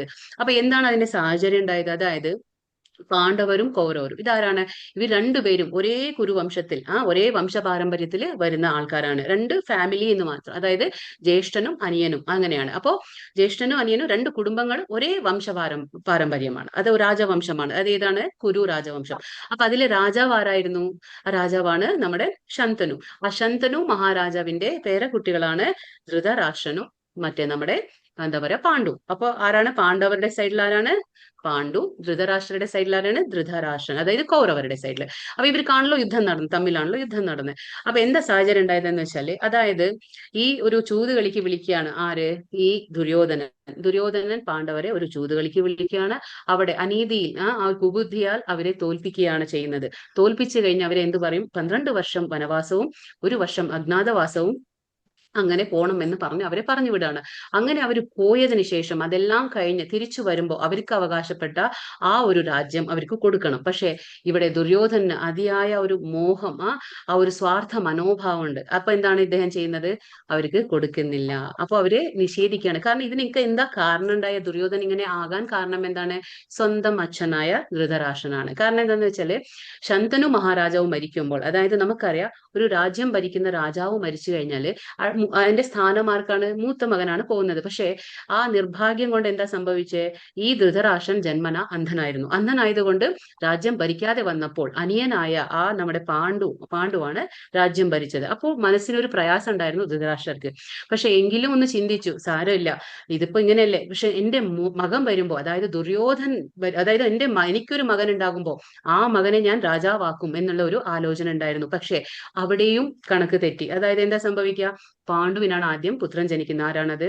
ധർമ്മരാജാവ്, അതായത് യുധിഷ്ഠിരൻ. അപ്പൊ എന്തായി? അപ്പോ സ്വന്തം മകനെ രാജ്യം ഭരിക്കാൻ അവകാശം നഷ്ടപ്പെട്ടു. അപ്പൊ അവിടെ വീണ്ടും ആരാ വന്നത്? അപ്പോ പാണ്ഡുവിന്റെ പുത്രനായ ധർമ്മരാജാവ്, അതായത് യുധിഷ്ഠിരൻ വന്നു. അത് സഹിക്കാൻ പറ്റിയില്ല. ആർക്ക്? സ്വന്തം അതായത് അനിയന്റെ മകൻ ആ രാജ്യം ഭരിക്കുന്നത് സഹിക്കാൻ പറ്റിയില്ല ധൃതരാഷ്ട്രർക്ക്. അപ്പൊ ഒരു എന്താ പറയാ, ഒരുപാട് അസൂയ മനോഭാവം, സ്വാർത്ഥ മനോഭാവം, അങ്ങനെയുള്ള ആ കുബുദ്ധികളെല്ലാം എന്താണ്? വൈരാഗ്യ ബുദ്ധിയെല്ലാം മക്കളിലും നിറച്ചു കൊടുത്തു. ആര്? ഈ ധൃതരാഷ്ട്രർ. അങ്ങനെയാണ് ദുര്യോധനൻ വളരുമ്പോ തന്നെ എന്താ പറയാ, ആ അനിയന്റെ മക്കളായ ആ ഒരു പാണ്ഡവരെ എല്ലാം വെറുപ്പോടെയാണ് കണ്ടിരുന്നത്. അങ്ങനെയാണ് ഇവര് വനവാസവും അജ്ഞാതവാസവും എല്ലാം കഴിഞ്ഞ് തിരിച്ചെത്തുമ്പോൾ ഒന്നും കൊടുക്കുന്നില്ല. ആർക്ക്? ഈ പാണ്ഡവർക്ക്. അവർക്ക് വേണ്ടുന്നതാണ്, അത് അവർക്ക് അവകാശപ്പെട്ടതാണ്. പക്ഷെ എങ്കിലും എല്ലാം നിഷേധിക്കുകയാണ് ചെയ്തത്. ആര്? ഈ ദുര്യോധനൻ ഒന്നും കൊടുക്കുന്നില്ല. അപ്പൊ എന്താണ്? ശ്രീകൃഷ്ണ ഭഗവാൻ, സ്വയം ഭഗവാൻ അവിടെ ചെല്ലുന്നു. ആരുടെ അടുത്തേക്ക്? ദുര്യോധനന്റെ അടുത്തേക്ക് ചെല്ലുന്നു. പറയുന്നു, അവർക്ക് അവകാശപ്പെട്ടത് നിനക്ക് കൊടുത്തേ മതിയാവുള്ളൂ. പക്ഷെ അവിടെ ദുര്യോധനൻ പറഞ്ഞു ഞാൻ ഒന്നും കൊടുക്കില്ല. അപ്പൊ ഭഗവാൻ പറഞ്ഞു എങ്കിൽ ആദ്യം പറഞ്ഞു 5 രാജ്യങ്ങൾ നീ അവർക്ക് കൊടുത്തേക്ക്. കാരണം അവരെന്താണ്? ക്ഷത്രിയന്മാരാണ്. ക്ഷത്രിയന്മാര് രാജ്യം ഭരിക്കണം, അതാണ് അവരുടെ ഒരു ധർമ്മം, നീ കൊടുക്കണമെന്ന്. അപ്പൊ പറഞ്ഞു ഞാൻ 5 രാജ്യങ്ങൾ കൊടുക്കുന്നില്ല. ശരി വേണ്ട എങ്കിൽ ഒരു രാജ്യം കൊടുക്കാൻ പറഞ്ഞു, അതും കൊടുക്കില്ല എന്ന് പറഞ്ഞു. ശരി എന്നാ രാജ്യം വേണ്ട എങ്കിൽ 5 ഗ്രാമങ്ങൾ കൊടുത്തോ. അപ്പൊ പറഞ്ഞു ദുര്യോധനൻ 5 ഗ്രാമങ്ങളും ഞാൻ കൊടുക്കാൻ പോകുന്നില്ല. ശരി എന്നാ ഒരു ഗ്രാമമെങ്കിലും കൊടുക്ക്, അവർ 5 പേരും ചേർന്ന് ഭരിച്ചോളും. അപ്പൊ പറഞ്ഞു ആ ഒരു ഗ്രാമം പോലും ഞാൻ കൊടുക്കാൻ തയ്യാറല്ല. അപ്പൊ എന്ത് പറഞ്ഞാലും ഒരു തരത്തിലും ദുര്യോധനൻ സമ്മതിക്കുന്നില്ല. അവസാനം ദുര്യോധനൻ പറയാണ്, അതായത് മുട്ടുസൂചി കുത്താനുള്ള ഇടം പോലും ഞാൻ കൊടുക്കുന്നില്ല അവർക്ക് എന്ന് പറയാണ് ആര്? ദുര്യോധനൻ. അപ്പൊ അവിടെ ഒരു യുദ്ധത്തിന്റെ സാഹചര്യം വരികയാണ്. കാരണം നമ്മൾ എല്ലാ രീതിയിലും മാന്യമായ എല്ലാ രീതിയിലും ന്യായപരമായ എല്ലാ രീതിയിലും സമീപിച്ചിട്ട് അതിന് യാതൊരു വഴിയും പരിഹാരവും കാണാതെ വരുമ്പോൾ എന്താണ് നമുക്കപ്പോൾ അവിടെ യുദ്ധത്തിന്റെ ഒരു ആവശ്യം. അല്ലാതെ ഭഗവാൻ യുദ്ധത്തിന് പ്രേരിപ്പിക്കുന്നില്ല. ശ്രീകൃഷ്ണ ഭഗവാൻ ഇവിടെ ഒരു തരത്തിലും യുദ്ധത്തിന് പ്രേരിപ്പിക്കുന്നതല്ല. പക്ഷെ ആ ദുര്യോധനന്റെ സ്വാർത്ഥ മനോഭാവം ഒന്നും തന്നെ കൊടുക്കില്ല എന്ന് പറയുമ്പോൾ അവിടെ ഒരു യുദ്ധത്തിന്റെ സാഹചര്യം വരാണ്. കാരണം നമുക്ക് ധർമ്മമാണ് ജയിക്കേണ്ടത്, അധർമ്മമല്ല. എപ്പോഴും ധർമ്മം ജയിക്കണം, അധർമ്മം ജയിക്കാൻ പാടില്ല. അതുകൊണ്ട് അവിടെ ഒരു യുദ്ധത്തിന്റെ സാഹചര്യം വരികയാണ്. അപ്പൊ സാഹചര്യം വരികയാണ്. അപ്പൊ ഇവിടെ എന്താ സംഭവിക്കുന്നത്? 2 സൈന്യവും തയ്യാറായി നിൽക്കുകയാണ് യുദ്ധം ചെയ്യാൻ. കൗരവരുടെയും പാണ്ഡവരുടെയും തയ്യാറായി നിൽക്കുന്നു. അപ്പൊ പാണ്ഡവരുടെ സൈന്യത്തിൽ ആരുണ്ട്? ശ്രീകൃഷ്ണ ഭഗവാൻ തേരാളിയായിട്ടുണ്ട്. കൗരവരുടെ സൈഡിൽ എന്താണ്? എല്ലാവരും ഉണ്ട്. ഭീഷ്മൻ, കർണൻ, ദ്രോണൻ എല്ലാവരും ഉണ്ട്. പക്ഷെ അവർക്ക് എന്താണ്? 11 അക്ഷോഹിണി സൈന്യമുണ്ട്. ആർക്ക്? കൗരവർക്ക്. പക്ഷെ പാണ്ഡവർക്ക് എത്രയുണ്ട്? 7 അക്ഷോഹിണി സൈന്യം മാത്രമേ ഉള്ളൂ. അപ്പോ കൃഷ്ണൻ പറഞ്ഞു ഞാൻ യുദ്ധത്തില് ആയുധങ്ങളൊന്നും എടുക്കില്ല. പക്ഷെ ഞാൻ എന്താണ്? ഞാൻ എന്റെ ആ നാരായണി സൈന്യവും ഉണ്ട്, ഞാനും ഉണ്ട്. ആർക്ക് എന്ത് വേണം ചോദിക്കും. അപ്പോ ദുര്യോധനൻ പറയും എനിക്ക് നാരായണി സൈന്യം മതി എന്നും പറഞ്ഞ് കൃഷ്ണന്റെ നാരായണി സൈന്യം ദുര്യോധനൻ എടുക്കുകയാണ്. സ്വയം ഭഗവാനെ ആരെടുക്കും? അർജുനൻ സ്വയം ഭഗവാനെ സ്വീകരിക്കുകയാണ്. അങ്ങനെ ഭഗവാൻ അർജുനന്റെ തേരാളി ആവുകയാണ്. അപ്പൊ ഈ കൊട്ടാരത്തിൽ ആരിയ്ക്കുന്നു? ദുര്യോധനന്റെ അച്ഛൻ ഇരിക്കുകയാണ്. ആര്? ധൃതരാഷ്ട്രൻ. കണ്ണ് കാണാത്ത ആ ധൃതരാഷ്ട്രൻ ഇരിക്കുകയാണ്. അപ്പൊ ധൃതരാഷ്ട്രൻ ഒരു മന്ത്രി ഉണ്ട്. ആര്? സഞ്ജയൻ എന്ന് പറഞ്ഞ ഒരു മന്ത്രി. ആ മന്ത്രി എന്താണ്? ഒരു പ്രത്യേക ഒരു വരം കിട്ടിയിട്ടുണ്ട്. ആരാണ്? ആ സഞ്ജയന്റെ ഒരു ഗുരുവാണ് വ്യാസമഹർഷി, വ്യാസദേവൻ എന്ന് പറയും. ഈ നമ്മുടെ മഹാഭാരതവും നമ്മുടെ പുരാണങ്ങളും എല്ലാം എഴുതിയ ആളാണ് വ്യാസമഹർഷി. അപ്പൊ ആ വ്യാസദേവന്റെ ശിഷ്യനായിരുന്നു സഞ്ജയൻ. അതുകൊണ്ട് അവരുടെ കരുണത്താൽ ഈ സഞ്ജയൻ ഒരു ദിവ്യ ദൃഷ്ടി, അതായത് കൊട്ടാരത്തിൽ ഇരുന്നു കൊണ്ട് തന്നെ ആ ദിവ്യ നേത്രങ്ങളായിരുന്നു. ഇവിടെ ഇരുന്നു കൊണ്ട് യുദ്ധക്കളത്തിൽ എന്താണോ നടക്കുന്നത് അതൊക്കെ വീക്ഷിക്കാനുള്ള ഒരു പ്രത്യേക കഴിവുണ്ടായിരുന്നു. അത് വരം ആര് കൊടുത്തതാ? അവരുടെ ഗുരുവായ വ്യാസദേവൻ കൊടുത്ത കഴിവാണ്. അപ്പൊ അങ്ങനെ സഞ്ജയൻ മന്ത്രിയാണ്, ധൃതരാഷ്ട്രൻ ഇരിക്കുകയാണ്. അപ്പൊ ധൃതരാഷ്ട്രൻ സഞ്ജയനോട് ചോദിക്കുന്ന ഒരു ചോദ്യത്തിലൂടെയാണ് നമ്മുടെ ഭഗവത്ഗീത തുടങ്ങുന്നത്. അതായത് അന്ധനായ ധൃതരാഷ്ട്രന്റെ ഒരു ചോദ്യത്തിലൂടെയാണ് നമ്മുടെ ഭഗവത്ഗീത തുടങ്ങാൻ പോകുന്നത്. ഓം നമോ ഭഗവതേ വാസുദേവായ. ധൃതരാഷ്ട്ര ഉവാച ധർമ്മക്ഷേത്രേ കുരുക്ഷേത്രേ സമവേതായുയുത്സവഃ മാമക പാണ്ഡവാശ്ചൈവ കിമകുർവത സഞ്ജയ. ധൃതരാഷ്ട്രർ ചോദിക്കുന്നു, അതായത് ഹേ സഞ്ജയ, പുണ്യസ്ഥലമായ കുരുക്ഷേത്രത്തിൽ യുദ്ധോത്സുകരായി ഒന്നിച്ചുകൂടിയ എന്റെ മക്കളും പാണ്ഡുപുത്രന്മാരും എന്തു ചെയ്തു? അതായത് ഇവിടെ ധൃതരാഷ്ട്രൻ സഞ്ജയനോട് ചോദിക്കുകയാണ്. കാരണം സഞ്ജയന് കൊട്ടാരത്തിൽ ഇരുന്നു കൊണ്ട് തന്നെ എല്ലാം വീക്ഷിക്കാനുള്ള ഒരു കഴിവുണ്ട്. അപ്പൊ ചോദിക്കുകയാണ് അവിടെ യുദ്ധഭൂമിയിൽ എന്താണ് ഇപ്പൊ നടക്കുന്നത് അറിയാനുള്ള ആകാംക്ഷ ഉണ്ട്. ആർക്ക്? ധൃതരാഷ്ട്രർക്ക് എന്താണ് മനസ്സിലെ? യുദ്ധഭൂമിയിലേക്ക് ആരെങ്കിലും പോയാൽ എന്താണ് ചെയ്യുക? സ്വാഭാവികമാണ്, അവിടെ ചോദിക്കേണ്ട ആവശ്യമില്ല, അവിടെ യുദ്ധം തന്നെ ചെയ്യുക. അപ്പൊ നമ്മളൊരു സ്കൂളിൽ പോകുമ്പോൾ വിദ്യ ആർജിക്കാനാണ് നമ്മൾ സ്കൂളിൽ പോകുന്നത്. നമ്മളൊരു ഡോക്ടറെ കാണാൻ പോകുന്നത് നമ്മൾ ചികിത്സയ്ക്കാണ് പോകുന്നത്. അപ്പൊ അതേപോലെ യുദ്ധക്കളത്തിലേക്ക് എന്തിനാ പോകുന്നത്? യുദ്ധം ചെയ്യാൻ. പക്ഷെ അവിടെ ആ ചോദ്യത്തിന്റെ പ്രസക്തി എന്താന്ന് വെച്ചാല് ധൃതരാഷ്ട്രർ പേടിക്കുകയാണ്. അതായത് എന്താ പേടിക്കുന്നതെന്ന് വെച്ചാൽ, അതായത് ഇപ്പൊ ഞാൻ അവിടെ എന്റെ മക്കള്, കാരണം ധർമ്മക്ഷേത്രമാണ്. എന്തുകൊണ്ട് കുരുക്ഷേത്ര ഭൂമിയെ ധർമ്മക്ഷേത്രം എന്ന് പറയുമ്പോൾ അതായത് അവിടെ ആ കുരുക്ഷേത്ര ഭൂമിയെ ധർമ്മക്ഷേത്രം വിളിക്കാൻ കാരണം എന്താന്ന് വെച്ചാൽ അവിടെ ഒരുപാട് വൈദിക പ്രക്രിയകൾ നടക്കുന്ന സ്ഥലമാണ്. ദേവന്മാർക്ക് പോലും ആരാധനാ സ്ഥലമാണ് കുരുക്ഷേത്ര ഭൂമി. അതുകൊണ്ട് അവിടെ ധർമ്മത്തിന് മാത്രമേ വിജയം ഉണ്ടാകുള്ളൂ. അപ്പോ ധൃതരാഷ്ട്രർക്ക് നല്ലതുപോലെ അറിയാം, അതായത് പാണ്ഡവർ എപ്പോഴും ധർമ്മത്തിന്റെ സൈഡിലാണ്, അവരെപ്പോഴും ധർമ്മം വിട്ട് കളിക്കില്ല. അപ്പോ ഭഗവാൻ എങ്ങനെയാണ്? ധർമ്മം എവിടെയാണോ അവിടെ ഭഗവാനുണ്ട്. അപ്പോ ആ ധൃതരാഷ്ട്രർക്ക് ഒരു പേടി വരാണ്, ഇനി എന്തെങ്കിലും സംഭവിക്കോ, ഇനി എന്തെങ്കിലും പ്രശ്നം ഉണ്ടാവോ, എന്റെ മക്കൾക്ക് ജയം ഉണ്ടാവോ, തോൽവി ഉണ്ടാവോ, ഇനിയിപ്പോ എന്റെ മക്കള് ഒത്തുതീർപ്പാക്കോ, ഈ യുദ്ധം നടക്കാതിരിക്കോ, അങ്ങനെയുള്ള പല പല ടെൻഷൻസ് വരികയാണ് ആർക്ക്? നമ്മുടെ ഈ ധൃതരാഷ്ട്രന്. അപ്പൊ അതുകൊണ്ടാണ് ഈ ആകാംക്ഷയോട് ചോദിക്കുകയാണ് മാമക. ഇവിടെ പറയുന്നു ആ സ്വാർത്ഥ മനോഭാവം നമുക്ക് കാണാൻ പറ്റും. എന്താണ് ഇവിടെ പറയുന്നത്? മാമക, അതായത് എന്റെ മക്കളും പാണ്ഡുവിന്റെ മക്കളും വേർതിരിക്കാൻ. അതായത് രണ്ടുപേരും ഒരേ രാജവംശം തന്നെയാണ്, കുരു രാജവംശം. പക്ഷെ എങ്കിലും ഇവിടെ മാമക്ക എന്ന് പറയുമ്പോൾ എന്റെ മക്കള് വേറെ, അവര് മാത്രം കുരു വംശത്തിൽപ്പെട്ടതും, പിന്നെ പാണ്ഡവാശ്ചൈവ, അതപ്പോ പാണ്ഡവർ വേറെ എന്നും വേർതിരിക്കുകയാണ് ആര്? ധൃതരാഷ്ട്രൻ. അപ്പൊ ആ ഒരു ഇത് നമുക്ക് മനസ്സിലാക്കാൻ പറ്റും. ആ സ്വഭാവം, സ്വാർത്ഥ മനോഭാവമാണ് നമുക്കിവിടെ മനസ്സിലാക്കാൻ കഴിയുന്നത്. അപ്പൊ ഇവിടെ പറയുന്നു എന്ത് ചെയ്യുന്നു, അവരവിടെ എത്തിക്കഴിഞ്ഞു. പിന്നെ ഇപ്പൊ അവരെന്താ ചെയ്യുന്നത്? ഒരു പേടിയുണ്ട്, ഒത്തുതീർപ്പാക്കോ? കാരണം ധൃതരാഷ്ട്രർക്ക് അവിടെ യുദ്ധം നടക്കണം, മകനായ ദുര്യോധനൻ രാജ്യം ഭരിക്കണം. വളരെയധികം സ്വാർത്ഥത മനോഭാവമാണ് ഇവിടെ ഉള്ളത്. അപ്പൊ രണ്ടാമത്തെ ശ്ലോകം ഇവിടെ ഇല്ല, അത് ഞാൻ വായിക്കാം. രണ്ടാമത്തെ ശ്ലോകം. ദൃഷ്ട്വാ തു പാണ്ഡവാനീകം വ്യൂഢം ദുര്യോധനസ്തദാ ആചാര്യമുപസംഗമ്യ രാജാവചനമബ്രവീത്. പാണ്ഡുപുത്രന്മാർ സജ്ജമാക്കിയ സൈന്യത്തെ കണ്ട് ദുര്യോധനൻ ആചാര്യന്റെ അടുത്ത് ചെന്ന് ഇങ്ങനെ പറയുന്നു. അപ്പോ ദുര്യോധനൻ എന്ത് ചെയ്തു? ഇവിടെ ധൃതരാഷ്ട്രൻ ചോദിച്ചു സഞ്ജയനോട് അവിടെ എന്താ നടക്കുന്നത്. അപ്പൊ ഇവിടെ സഞ്ജയൻ പറയാണ്, ദിവ്യദൃഷ്ടിയിൽ കാണാണ്. അപ്പൊ പറയാണ്, അതായത് ഇപ്പൊ നിങ്ങളുടെ മകനായ ദുര്യോധനൻ എന്ത് ചെയ്തു? അർജുൻ, അതായത് പാണ്ഡവരുടെ സൈന്യത്തെ നോക്കിക്കൊണ്ട് തന്റെ ആചാര്യന്റെ അടുത്ത് ചെന്നു. ആരാണ് ആചാര്യൻ? ദ്രോണാചാര്യൻ. അപ്പൊ ദ്രോണാചാര്യരുടെ അടുത്ത് ചെന്ന് ഇങ്ങനെ പറഞ്ഞു. എന്ത് പറഞ്ഞു? പശ്യൈതാം പാണ്ഡുപുത്രാണാം ആചാര്യ മഹതീം ചമും വ്യൂഢം ദ്രുപദപുത്രേണ തവ ശിഷ്യേണ ധീമത. അല്ലയോ ആചാര്യ, അങ്ങയുടെ ശിഷ്യനും ബുദ്ധിശാലിയുമായ ദ്രുപദപുത്രൻ ഒരുക്കി നിർത്തിയിട്ടുള്ള ഈ മഹത്തായ പാണ്ഡവ സൈന്യത്തെ ഒന്ന് നോക്കൂ. അപ്പൊ ഇവിടെ നമുക്ക് ദുര്യോധനന്റെ ആ ഒരു കുബുദ്ധി, അതായത് നയതന്ത്രപരമായ ആ ബുദ്ധി നമുക്കിവിടെ മനസ്സിലാക്കാൻ പറ്റും. അതായത് ഡിപ്ലോമസി എന്ന് പറയും നമ്മള്. കാരണം എന്താണെന്ന് വെച്ചാല് ഇവിടെ അവൻ ഇങ്ങനെ പറഞ്ഞാൽ മതിയായിരുന്നു. അതായത് ദ്രോണാചാര്യർ ആരാണ്? ഗുരുവാണ്. ഗുരുവിനെ എങ്ങനെ സമീപിക്കണം? നമ്മൾ ഗൗരവത്തോടെ വിനയത്തോടെ വേണം ഗുരുവിനെ സമീപിക്കാൻ. പക്ഷെ ഇവിടെ എങ്ങനെയാണ് ദുര്യോധനൻ സമീപിക്കുന്നത്? വളരെയധികം ഗുരുവിന്റെ തെറ്റിനെ ചൂണ്ടിക്കാണിക്കുകയാണ്. എന്താണ് തെറ്റ്? അതായത് കാണിച്ചു കൊടുക്കാണ്, ദ്രുപദപുത്രൻ ഒരുക്കിയ സൈന്യത്തെ നോക്കൂ. ആരാണ് ഈ ദ്രുപദൻ? അതായത് ദ്രുപദന്റെ പുത്രനാന്ന് പറയുമ്പോ ദൃഷ്ടദ്യുമ്നൻ. ദ്രുപദപുത്രൻ ആരാണ്? ദൃഷ്ടദ്യുമ്നൻ. അതായത് ഈ ദ്രുപദനും ദ്രോണാചാര്യർക്കും ഒരു രാഷ്ട്രീയ വൈരമുണ്ടായിരുന്നു. എന്താണ് ഉണ്ടായത്? രണ്ടുപേരും ബാല്യത്തിലാകുമ്പോൾ ഈ ദ്രുപദൻ എന്ത് പറയും? ഞാൻ വലുതാകുമ്പോൾ ഞാൻ രാജ്യം ഭരിക്കുമ്പോൾ നിന്നെ ഞാൻ സഹായിക്കാം എന്ന് പറയും. കാരണം എന്താണ്?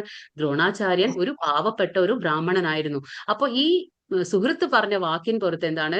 അദ്ദേഹത്തെ സമീപിക്കുകയാണ്. ആരെ? ദ്രുപദനെ സമീപിക്കുമ്പോൾ ദ്രുപദൻ എന്ത് പറയും? അതായത് കളിയാക്കി വിടും. അതായത് ഇപ്പോഴോ ബാല്യത്തിൽ എന്തോ പറഞ്ഞു എന്നും വെച്ച് അത് ചോദിക്കാൻ വന്നിരിക്കുന്നു എന്നും പറഞ്ഞ് കളിയാക്കി വിടും. ആരെ? ദ്രോണാചാര്യനെ. അപ്പൊ രണ്ടുപേർക്കും തമ്മിൽ ഒരു രാഷ്ട്രീയ വൈരമുണ്ടായിരുന്നു. ആ സമയത്ത് എന്താ സംഭവിക്കുക? ഈ ദ്രുപദൻ എന്ത് ചെയ്യും? ഒരു യാഗം നടത്തി ഈ ദ്രോണാചാര്യരെ വധിക്കാനുള്ള ഒരു പുത്രൻ വേണം എനിക്ക് എന്നും പറഞ്ഞു ഒരു യാഗം നടത്തും. അങ്ങനെ കിട്ടുന്നതാണ് ദൃഷ്ടദ്യുമ്നൻ. അപ്പൊ എന്താണ്? ദ്രുപദന്റെ പുത്രൻ ദൃഷ്ടദ്യുമ്നൻ എന്താണ് ചെയ്യുന്നത്? ദ്രോണാചാര്യരെ വധിക്കാനായിട്ട് നേടിയ പുത്രനായിരുന്നു. പക്ഷെ എന്തിരുന്നാലും ഇതൊക്കെ അറിഞ്ഞുകൊണ്ടും എന്ത് ചെയ്യും? ഈ ദൃഷ്ടദ്യുമ്നൻ ആ ദ്രോണാചാര്യരെ സമീപിക്കുമ്പോൾ ഈ ദ്രോണാചാര്യർ ഉദാര മനസ്സുള്ള ഒരു ബ്രാഹ്മണൻ എന്ന നിലയ്ക്ക് എന്താണ്? ആ ദൃഷ്ടദ്യുമ്നൻ, അതായത് ശത്രുവിന്റെ പുത്രൻ എന്താണ്? എല്ലാം പറഞ്ഞു കൊടുക്കും. ഏതാണ്? ആ സൈനിക അഭ്യാസങ്ങളും യുദ്ധമുറകളെല്ലാം പറഞ്ഞു കൊടുക്കുകയാണ്, എല്ലാം പഠിപ്പിച്ചു കൊടുക്കും. അതുകൊണ്ടാണ് ഇവിടെ ആ ഒരു ദുര്യോധനൻ ആ രീതിയിൽ പറഞ്ഞു കൊടുക്കുക. അതായത് തെറ്റ് ചൂണ്ടിക്കാണിക്കുന്നത്. നിങ്ങളുടെ ശത്രു എന്ന് മനസ്സിലാക്കിക്കൊണ്ട് ആ ശത്രുവിന്റെ പുത്രനെ നിങ്ങൾ എല്ലാം പഠിപ്പിച്ചു കൊടുത്തു. ഇന്നിപ്പോ ആ ശത്രുവിന്റെ പുത്രനായ ദൃഷ്ടദ്യുമ്നൻ ഒരുക്കിയ സൈന്യത്തെ നോക്കിക്കോളൂ എന്ന് പറഞ്ഞു കാണിച്ചു കൊടുക്കുകയാണ്. അതായത് നിങ്ങൾക്കൊരു തെറ്റു പറ്റിപ്പോയി, നിങ്ങൾ ആ തെറ്റിനെ ചൂണ്ടിക്കാണിച്ചു കൊടുക്കുകയാണ്. സാധാരണയായിട്ട് പറഞ്ഞാൽ മതി ദൃഷ്ടദ്യുമ്നൻ ഒരുക്കിയ സൈന്യം നോക്കുന്നു. പക്ഷെ ദ്രുപദപുത്രൻ എന്ന് പറയുമ്പോൾ എന്താണ്? നമുക്കൊരു ശത്രുവിനെ ഓർമ്മപ്പെടുത്തുമ്പോൾ എന്താണ്? നമ്മുടെ ദേഷ്യം വീണ്ടും കൂടും. അതുപോലെയാണ് ഈ ദ്രോണാചാര്യർക്ക് ഒന്നും കൂടി ദേഷ്യം വരട്ടെ, ഒന്നും കൂടി ആ യുദ്ധത്തിനുള്ള ആ ഒരു ഉന്മേഷം കിട്ടട്ടെ എന്നുള്ള ആ രീതിയിലാണ് ദ്രുപദനെ ഓർമ്മിപ്പിച്ച് കൊടുക്കുകയാണ് ആര്? ഈ ഒരു നമ്മുടെ ദുര്യോധനൻ. അപ്പൊ അത്രയും നയതന്ത്രപരമായിട്ടാണ് അവിടെ നീങ്ങുന്നത്. പാഞ്ചജന്യം ഋഷികേശോ ദേവദത്തം ധനഞ്ജയ പൗണ്ഡ്രം ദദ്മൗ മഹാശങ്കം ഭീമകർമ്മ വൃകോദര. കൃഷ്ണ ഭഗവാൻ പാഞ്ചജന്യം എന്ന ശങ്കൂതി അർജുനൻ ദേവദത്തവും ദുഷ്കര കർമ്മങ്ങളിൽ മുൻനിൽക്കുന്നവനും ഭോജനപ്രിയനുമായ ഭീമൻ പൗണ്ഡ്രം എന്ന ശംഖു മുഴക്കി. അപ്പൊ ഓരോരുത്തരും ശംഖു മുഴക്കിയതിന്റെ കാര്യങ്ങളാണ് പറയുന്നത്. ഇവിടെ കൃഷ്ണ ഭഗവാൻ ഏത് ശംഖാണ് മുഴക്കിയത്? അതായത് പാഞ്ചജന്യം. അർജുനൻ ഏതാണ്? ദേവദത്തം. പിന്നെ ഭീമൻ ഏതാണ്? പൗണ്ഡ്രം. ദുഷ്കര കർമ്മങ്ങൾ, വളരെ പ്രയാസം തോന്നുന്ന കർമ്മങ്ങളിലൊക്കെ വളരെയധികം എന്താ പറയാ ഒരു നിഷ്പ്രയാസം ചെയ്യുന്ന ആളാണ് ആര്? നമ്മുടെ ഭീമൻ. അപ്പൊ ഭോജനപ്രിയനുമാണ്. വൃകോദര എന്ന് പറഞ്ഞ ഭോജനപ്രിയൻ. അപ്പൊ അങ്ങനെയുള്ള ആ ഭീമൻ ഏതാണ്? പൗണ്ഡ്രം എന്ന ശംഖ് ഊതി. ഇനിയിപ്പോ ഇവിടെ ഇതും ശംഖ് ഊതുന്ന കാര്യങ്ങളാണ് പറയുന്നത്. ഇവിടെ അനന്ത വിജയം രാജ കുന്തിപുത്രോ യുധിഷ്ഠിരഃ നകുലസ്സ ദേവശ്ച സുഘോഷാമണി പുഷ്പകൗ കാശ്യശ്ച പരമേശ്വാസ ശിഖണ്ഡീ ച മഹാരഥഃ ദൃഷ്ടദ്യുമ്നോ വിരാട്ടശ്ച സാത്യകീശ്ച പരാജിതഃ ദ്രുപദോ ദ്രൗപദേയാശ്ച സർവശഃ പൃഥിവീപതേ സൗഭദ്രശ്ച മഹാബാഹു ശംഖാൻ ദദ്മൗ പൃഥക് പൃഥക്. ഇവിടെ എന്താ പറയുന്നത്? കുന്തിപുത്രനായ യുധിഷ്ഠിരൻ അനന്ത വിജയം എന്ന ശംഖൂതി. അപ്പൊ യുധിഷ്ഠിരൻ ഊതിയ ശംഖിന്റെ പേര് അനന്ത വിജയ. നകുല സഹദേവന്മാർ ഏതാ ഊതിയ? സുഘോഷ മണിപുഷ്പകം. വില്ലാളി വീരനായ കാശിരാജനും മഹാരഥനായ ശിഖണ്ഡിയും ദൃഷ്ടദ്യുമ്നൻ വിരാടൻ തോൽവി പിണയാത്ത സാത്യകി ദ്രുപദൻ ദ്രൗപദി പുത്രന്മാര് മഹാബാഹുവായ സുഭദ്രപുത്രൻ എന്നിവരും ശംഖനാഥം മുഴക്കി. അപ്പൊ ഓരോരുത്തരും ശംഖനാഥം മുഴക്കിയതിനെ കുറിച്ചാണ് പറയുന്നത്. ഇവിടെ സഘോഷാദാർത്ഥ രാഷ്ട്രാണാം ഹൃദയാനി വ്യധാരയത് നഭശ്ച പൃഥിവീം ചൈവ തുമലോ അഭ്യനുനാദയൻ. വിവിധ ശംഖകളിൽ നിന്നുയർന്ന ഈ നാദാഘോഷം ഭൂമിയിലും അന്തരീക്ഷത്തിലും എന്താണ്? മാറ്റൊലികൊണ്ടു.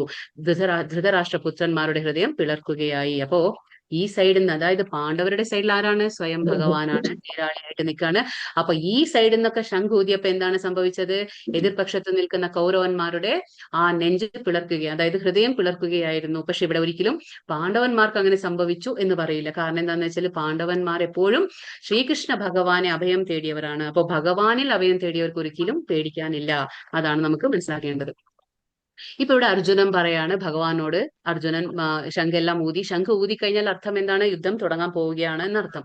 അപ്പൊ അത് കഴിഞ്ഞപ്പോ അർജുനൻ ഭഗവാനോട് പറയാണ്, സേനയോരുഭയോർ മധ്യേ രഥം സ്ഥാപയമേച്യുതായാവദേതാൻ നിരീക്ഷേഹം യോധുകാമാനവസ്ഥിതാൻ കൈർമയാ സഹ യോധവ്യ അസ്മിൻ രണസമുദ്യമേ. ഭഗവാനോട് പറയാണ്, കാരണം തേരാളിയാണല്ലോ ഭഗവാൻ.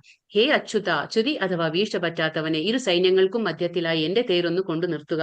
ആരൊക്കെയാണ് യുദ്ധാകാംക്ഷികളായിട്ട് ഇവിടെ വന്നിരിക്കുന്നത് എന്ന് ഞാനൊന്ന് കാണട്ടെ. അതായത് ഇപ്പൊ അർജുനൻ ആവശ്യപ്പെടാണ്, കാരണം തേരാളിയാണല്ലോ ഭഗവാൻ. ഭഗവാനോട് പറയാണ്, എന്റെ ഈ തേരിനെ കൊണ്ടുപോയി ആ മധ്യത്തില്, യുദ്ധഭൂമിയുടെ ആ മധ്യത്തിൽ ഒന്ന് കൊണ്ടുപോയി നിർത്തൂ, ഞാൻ നോക്കട്ടെ ആരൊക്കെയാണ് യുദ്ധത്തിൽ വന്നിരിക്കുന്നത്. അപ്പൊ അവിടെ ഭഗവാനെ ഒരു കാര്യം വിളിക്കുന്നു, അച്യുത. അച്യുത എന്ന് പറഞ്ഞ എന്താണ്? ചുതി അഥവാ വീഴ്ച പറ്റാത്തവൻ. അതായത് ഭഗവാൻ ഭക്തന്മാർക്ക് ഒരിക്കലും, ഭക്തന്മാരോട് ആ സ്നേഹം കാണിക്കാൻ ചുതി അല്ലെങ്കിൽ ആ വീഴ്ച പറ്റില്ല ഭഗവാൻ. അതാണ് പറയുന്നത്. അപ്പോ ഭഗവാൻ ആരാണ്? ദേവോത്തമ പരമപുരുഷനാണ് ഭഗവാൻ. എങ്കിലും ഭഗവാൻ ആരാകുന്നു? അർജുനന്റെ തേരാളിയാകുന്നു. അപ്പൊ ഭഗവാൻ ഒരിക്കലും ഞാൻ തേരാളി എന്നും പറയുമ്പോൾ ഭഗവാൻ തേരാളി ആയതുകൊണ്ട് ഭഗവാന്റെ സ്ഥാനത്തിന് ഒരിക്കലും ചുതി സംഭവിക്കുന്നില്ല. അപ്പൊ നേരെ മറിച്ച് നമ്മൾ ഉദാഹരണം മനസ്സിലാക്കുകയാണെങ്കിൽ, ഇപ്പൊ നമ്മളൊരു ഓഫീസിലെ സിഇഒ അല്ലെങ്കിൽ ഒരു ബോസ് ആവുമ്പോൾ അദ്ദേഹം ഒരിക്കലും ഒരു വാച്ച്മാനിന്റെ അല്ലെങ്കിൽ ഒരു സെക്യൂരിറ്റിയുടെ ഒരു ഡ്രൈവറായിട്ട് പോകില്ല, കാർ ഡ്രൈവറായിട്ട്. കാരണം എന്താണ്? അദ്ദേഹത്തിന്റെ ഡിഗ്നിറ്റി അല്ലെങ്കിൽ അന്തസ്സിന് കുറവാണ് അതൊക്കെ. പക്ഷെ ഇവിടെ ഭഗവാൻ ഒരിക്കലും അങ്ങനെ ചിന്തിക്കുന്നില്ല. ഭഗവാന് ഭക്തൻ ഇവിടെ ഓർഡർ കൊടുക്കുകയാണ്, നിർദ്ദേശിക്കുകയാണ്. അതായത് എന്റെ തേര് കൊണ്ടുപോയിട്ട് അവിടെ നിർത്തൂ, ഇവിടെ നിർത്തൂ എന്നൊക്കെ ഭഗവാൻ ഓർഡർ കൊടുക്കണം. ആര്? അർജുനൻ. പക്ഷെ എങ്കിലും ഭഗവാൻ അത് സന്തോഷത്തിൽ ചെയ്യാണ്. ഭഗവാൻ ഒരു തരത്തിലും വിഷമം വിചാരിക്കുന്നില്ല. കാരണം ഭഗവാൻ ഇഷ്ടമാണ്, ഭക്തന്മാരോട് അത്രയും ഇഷ്ടമാണ്. കാരണം അർജുനൻ ഒരു ഭക്തനാണല്ലോ ഭഗവാന്റെ. അപ്പൊ ഭഗവാൻ അതൊക്കെ ഇഷ്ടമാണ്. ശരീരീമേ രോമഹർഷായത്തെ ഗാണ്ഡീവം സംസ്കൃതേ ഹസ്തൈവാപരിദഹ്യത്തെ. ഇപ്പൊ അർജുനൻ പറഞ്ഞു, എന്റെ രഥത്തെ കൊണ്ടുപോയി മധ്യത്തിൽ നിർത്തൂ എന്നൊക്കെ പറഞ്ഞു. ഭഗവാൻ കൊണ്ടുപോയി മധ്യത്തിൽ നിർത്തി. അപ്പൊ അത് കണ്ടു കഴിഞ്ഞപ്പോ ഇപ്പൊ ഓപ്പോസിറ്റിൽ കാണാണ്, എതിർപക്ഷത്ത് കാണാണ് ആൾക്കാരെ കണ്ടപ്പോ അർജുനന് സംഭവിക്കുന്ന മനപ്രയാസം. എന്താ പറയുന്ന അർജുനൻ? എന്റെ ശരീരം വിറയ്ക്കുകയും രോമാഞ്ചം ഉണ്ടാവുകയും ചെയ്യുന്നു, എന്റെ വില്ല് ഗാണ്ഡീവം കയ്യിൽ നിന്ന് വഴുതുന്നു, തൊലി ചുട്ടുനീറുന്നു. ഇതൊക്കെ എന്താ സംഭവിക്കുന്നത്? അർജുനന് മാറ്റങ്ങൾ ഉണ്ടാവാണ്, മനപ്രയാസം ഉണ്ടാവാണ്. കാരണം അർജുനന് ദൗർബല്യം കൊണ്ടല്ല ഇതൊക്കെ സംഭവിക്കുന്നത്. കാരണം അർജുനന്റെ ഒരു നല്ല മനസ്സിന്റെ ഉടമയാണ് അർജുനൻ. അതുകൊണ്ടാണ് ഇങ്ങനെയൊക്കെ സംഭവിക്കുന്നത്. കാരണം എതിർപക്ഷത്ത് നോക്കുമ്പോൾ ആരൊക്കെയാ നിൽക്കുന്നത്? അവിടെ ആരാണ്? സ്വന്തം ബന്ധുമിത്രാദികള്, കുടുംബാംഗങ്ങള്, സഹോദരങ്ങൾ, ആ ഗുരുസ്ഥാനത്തുള്ളവരുണ്ട്, സഹോദര സ്ഥാനത്തുള്ളവരുണ്ട്, പിതൃക്കളുടെ സ്ഥാനത്തുള്ളവരുണ്ട്. അപ്പൊ ഇതൊക്കെ കണ്ടപ്പോ അർജുനന് സങ്കടം തോന്നാണ്. അപ്പൊ ഞാൻ ശത്രുക്കൾ എന്ന് വിചാരിക്കുന്നതെല്ലാം എന്റെ കുടുംബാംഗങ്ങളാണല്ലോ എന്നൊക്കെ ഓർത്ത് അർജുനൻ ഒരുപാട്, അതായത് ഗാണ്ഡീവം എന്ന് പറഞ്ഞ എന്താണ്? അർജുനന്റെ വില്ലിന്റെ പേരാണ്. അത്രയും മഹത്തായ ഒരു വില്ലാണ് ഗാണ്ഡീവം. ഒരിക്കലും കയ്യിൽ നിന്ന് വീഴില്ല, പക്ഷെ അതുപോലും കയ്യിൽ നിന്ന് വഴുതി പോകുന്നു എന്ന് അർജുനൻ പറയാണ്. അതായത് ലക്ഷണങ്ങൾ കാണിക്കുകയാണ് അർജുനൻ ഈ ലക്ഷണങ്ങൾ എന്താ കാണിക്കുന്നത്? അതാണ് നമ്മൾ പറയുന്നത് വിഷാദം. നമ്മൾ പറയില്ലേ, അർജുന വിഷാദ യോഗം. അർജുനന്റെ കയ്യിൽ എന്താണ്? ഗാണ്ഡീവം കയ്യിൽ നിന്ന് വഴുതി പോകുന്നു, പിന്നെ ശരീരം വിറയ്ക്കുന്നു, രോമാഞ്ചം ഉണ്ടാകുന്നു, തൊലി ചുട്ടുനീറുന്നു. ഇതൊക്കെ ആ ആൾക്കാരെ കാണുമ്പോൾ, എതിർപക്ഷത്തുള്ള ആൾക്കാരെ കാണുമ്പോൾ ഉണ്ടാകുന്ന ലക്ഷണങ്ങളാണ്. ശക്നോമ്യവസ്ഥാതും ഭ്രമതീവാചമേ മനഃ നിമിത്താനി ച പശ്യാമി വിപരീതാനി കേശവ. എനിക്കിപ്പോൾ ഉറച്ചു നിൽക്കാൻ കൂടി സാധിക്കുന്നില്ല, ഞാൻ എന്നെ തന്നെ മറന്നു പോകുന്നു, മനസ്സ് ചുറ്റിക്കറങ്ങുന്നു. അല്ലയോ കൃഷ്ണ, കേശവ. കേശവ എന്ന് എന്തുകൊണ്ട് ഭഗവാനെ വിളിക്കുന്നു? കേശി എന്ന അസുരനെ വധിച്ചത് കൊണ്ട് ഭഗവാനെ നമ്മൾ കേശവ എന്ന് വിളിക്കുന്നു. ദൗർഭാഗ്യ ലക്ഷണങ്ങളാണ് ഞാൻ എമ്പാടും കാണുന്നത്. നമ്മൾ ബാഡ് വുമൻ എന്ന് പറയും. അപ്പൊ ഇവിടെ പറയുന്നു, അർജുനൻ പറയാണ്, ഇവരെയൊക്കെ കണ്ടു കഴിഞ്ഞപ്പോ അർജുനൻ ഒരു മനം മാറ്റം വരാണ്. യുദ്ധക്കളത്തിൽ എത്തിക്കഴിഞ്ഞപ്പോ നമ്മൾ ആലോചിക്കണം, ഒരു കുഞ്ഞ് ബോർഡ് എക്സാമിന് എന്താ പറയാ സ്റ്റാർട്ടിങ് തൊട്ട് എല്ലാം പഠിച്ച് അവസാനം എന്താ പറയാ ഹാൾ ടിക്കറ്റ് എല്ലാം കിട്ടി, എക്സാം സെന്ററിൽ എത്തിയിട്ട് പറയാണ് എനിക്ക് എക്സാം എഴുതണ്ട എന്ന് പറയുമ്പോ എങ്ങനെയായിരിക്കും? അതേ ഒരു അവസ്ഥയാണ് ഇപ്പൊ അർജുനൻ ചെയ്യുന്നത്. എല്ലാമായി ശംഖൂതി കഴിഞ്ഞ് എന്താണ്, യുദ്ധം തുടങ്ങാൻ പോവുകയാണ്. പക്ഷെ ആ സമയത്ത് ഇപ്പൊ അർജുനൻ പറയാണ്, എന്നെ കൊണ്ട് യുദ്ധം ചെയ്യാൻ കഴിയുന്നില്ല. കാരണം എന്റെ ബന്ധുമിത്രാദികളാണ്, എന്റെ കുടുംബാംഗങ്ങളാണ്. ഇവരെ കാണുമ്പോ ഞാൻ തളർന്നു പോകുന്നു കൃഷ്ണ. ഉറച്ചു നിൽക്കാൻ എനിക്ക് സാധിക്കുന്നില്ല. ഞാൻ എന്നെ തന്നെ മറന്നു പോകാണ്, എന്റെ മനസ്സ് ചുറ്റിക്കറങ്ങും. ഇതൊക്കെ ആ വീക്ക്നെസ്. അതായത് അർജുനൻ ഒരിക്കലും ഈ ദൗർബല്യങ്ങളില്ല.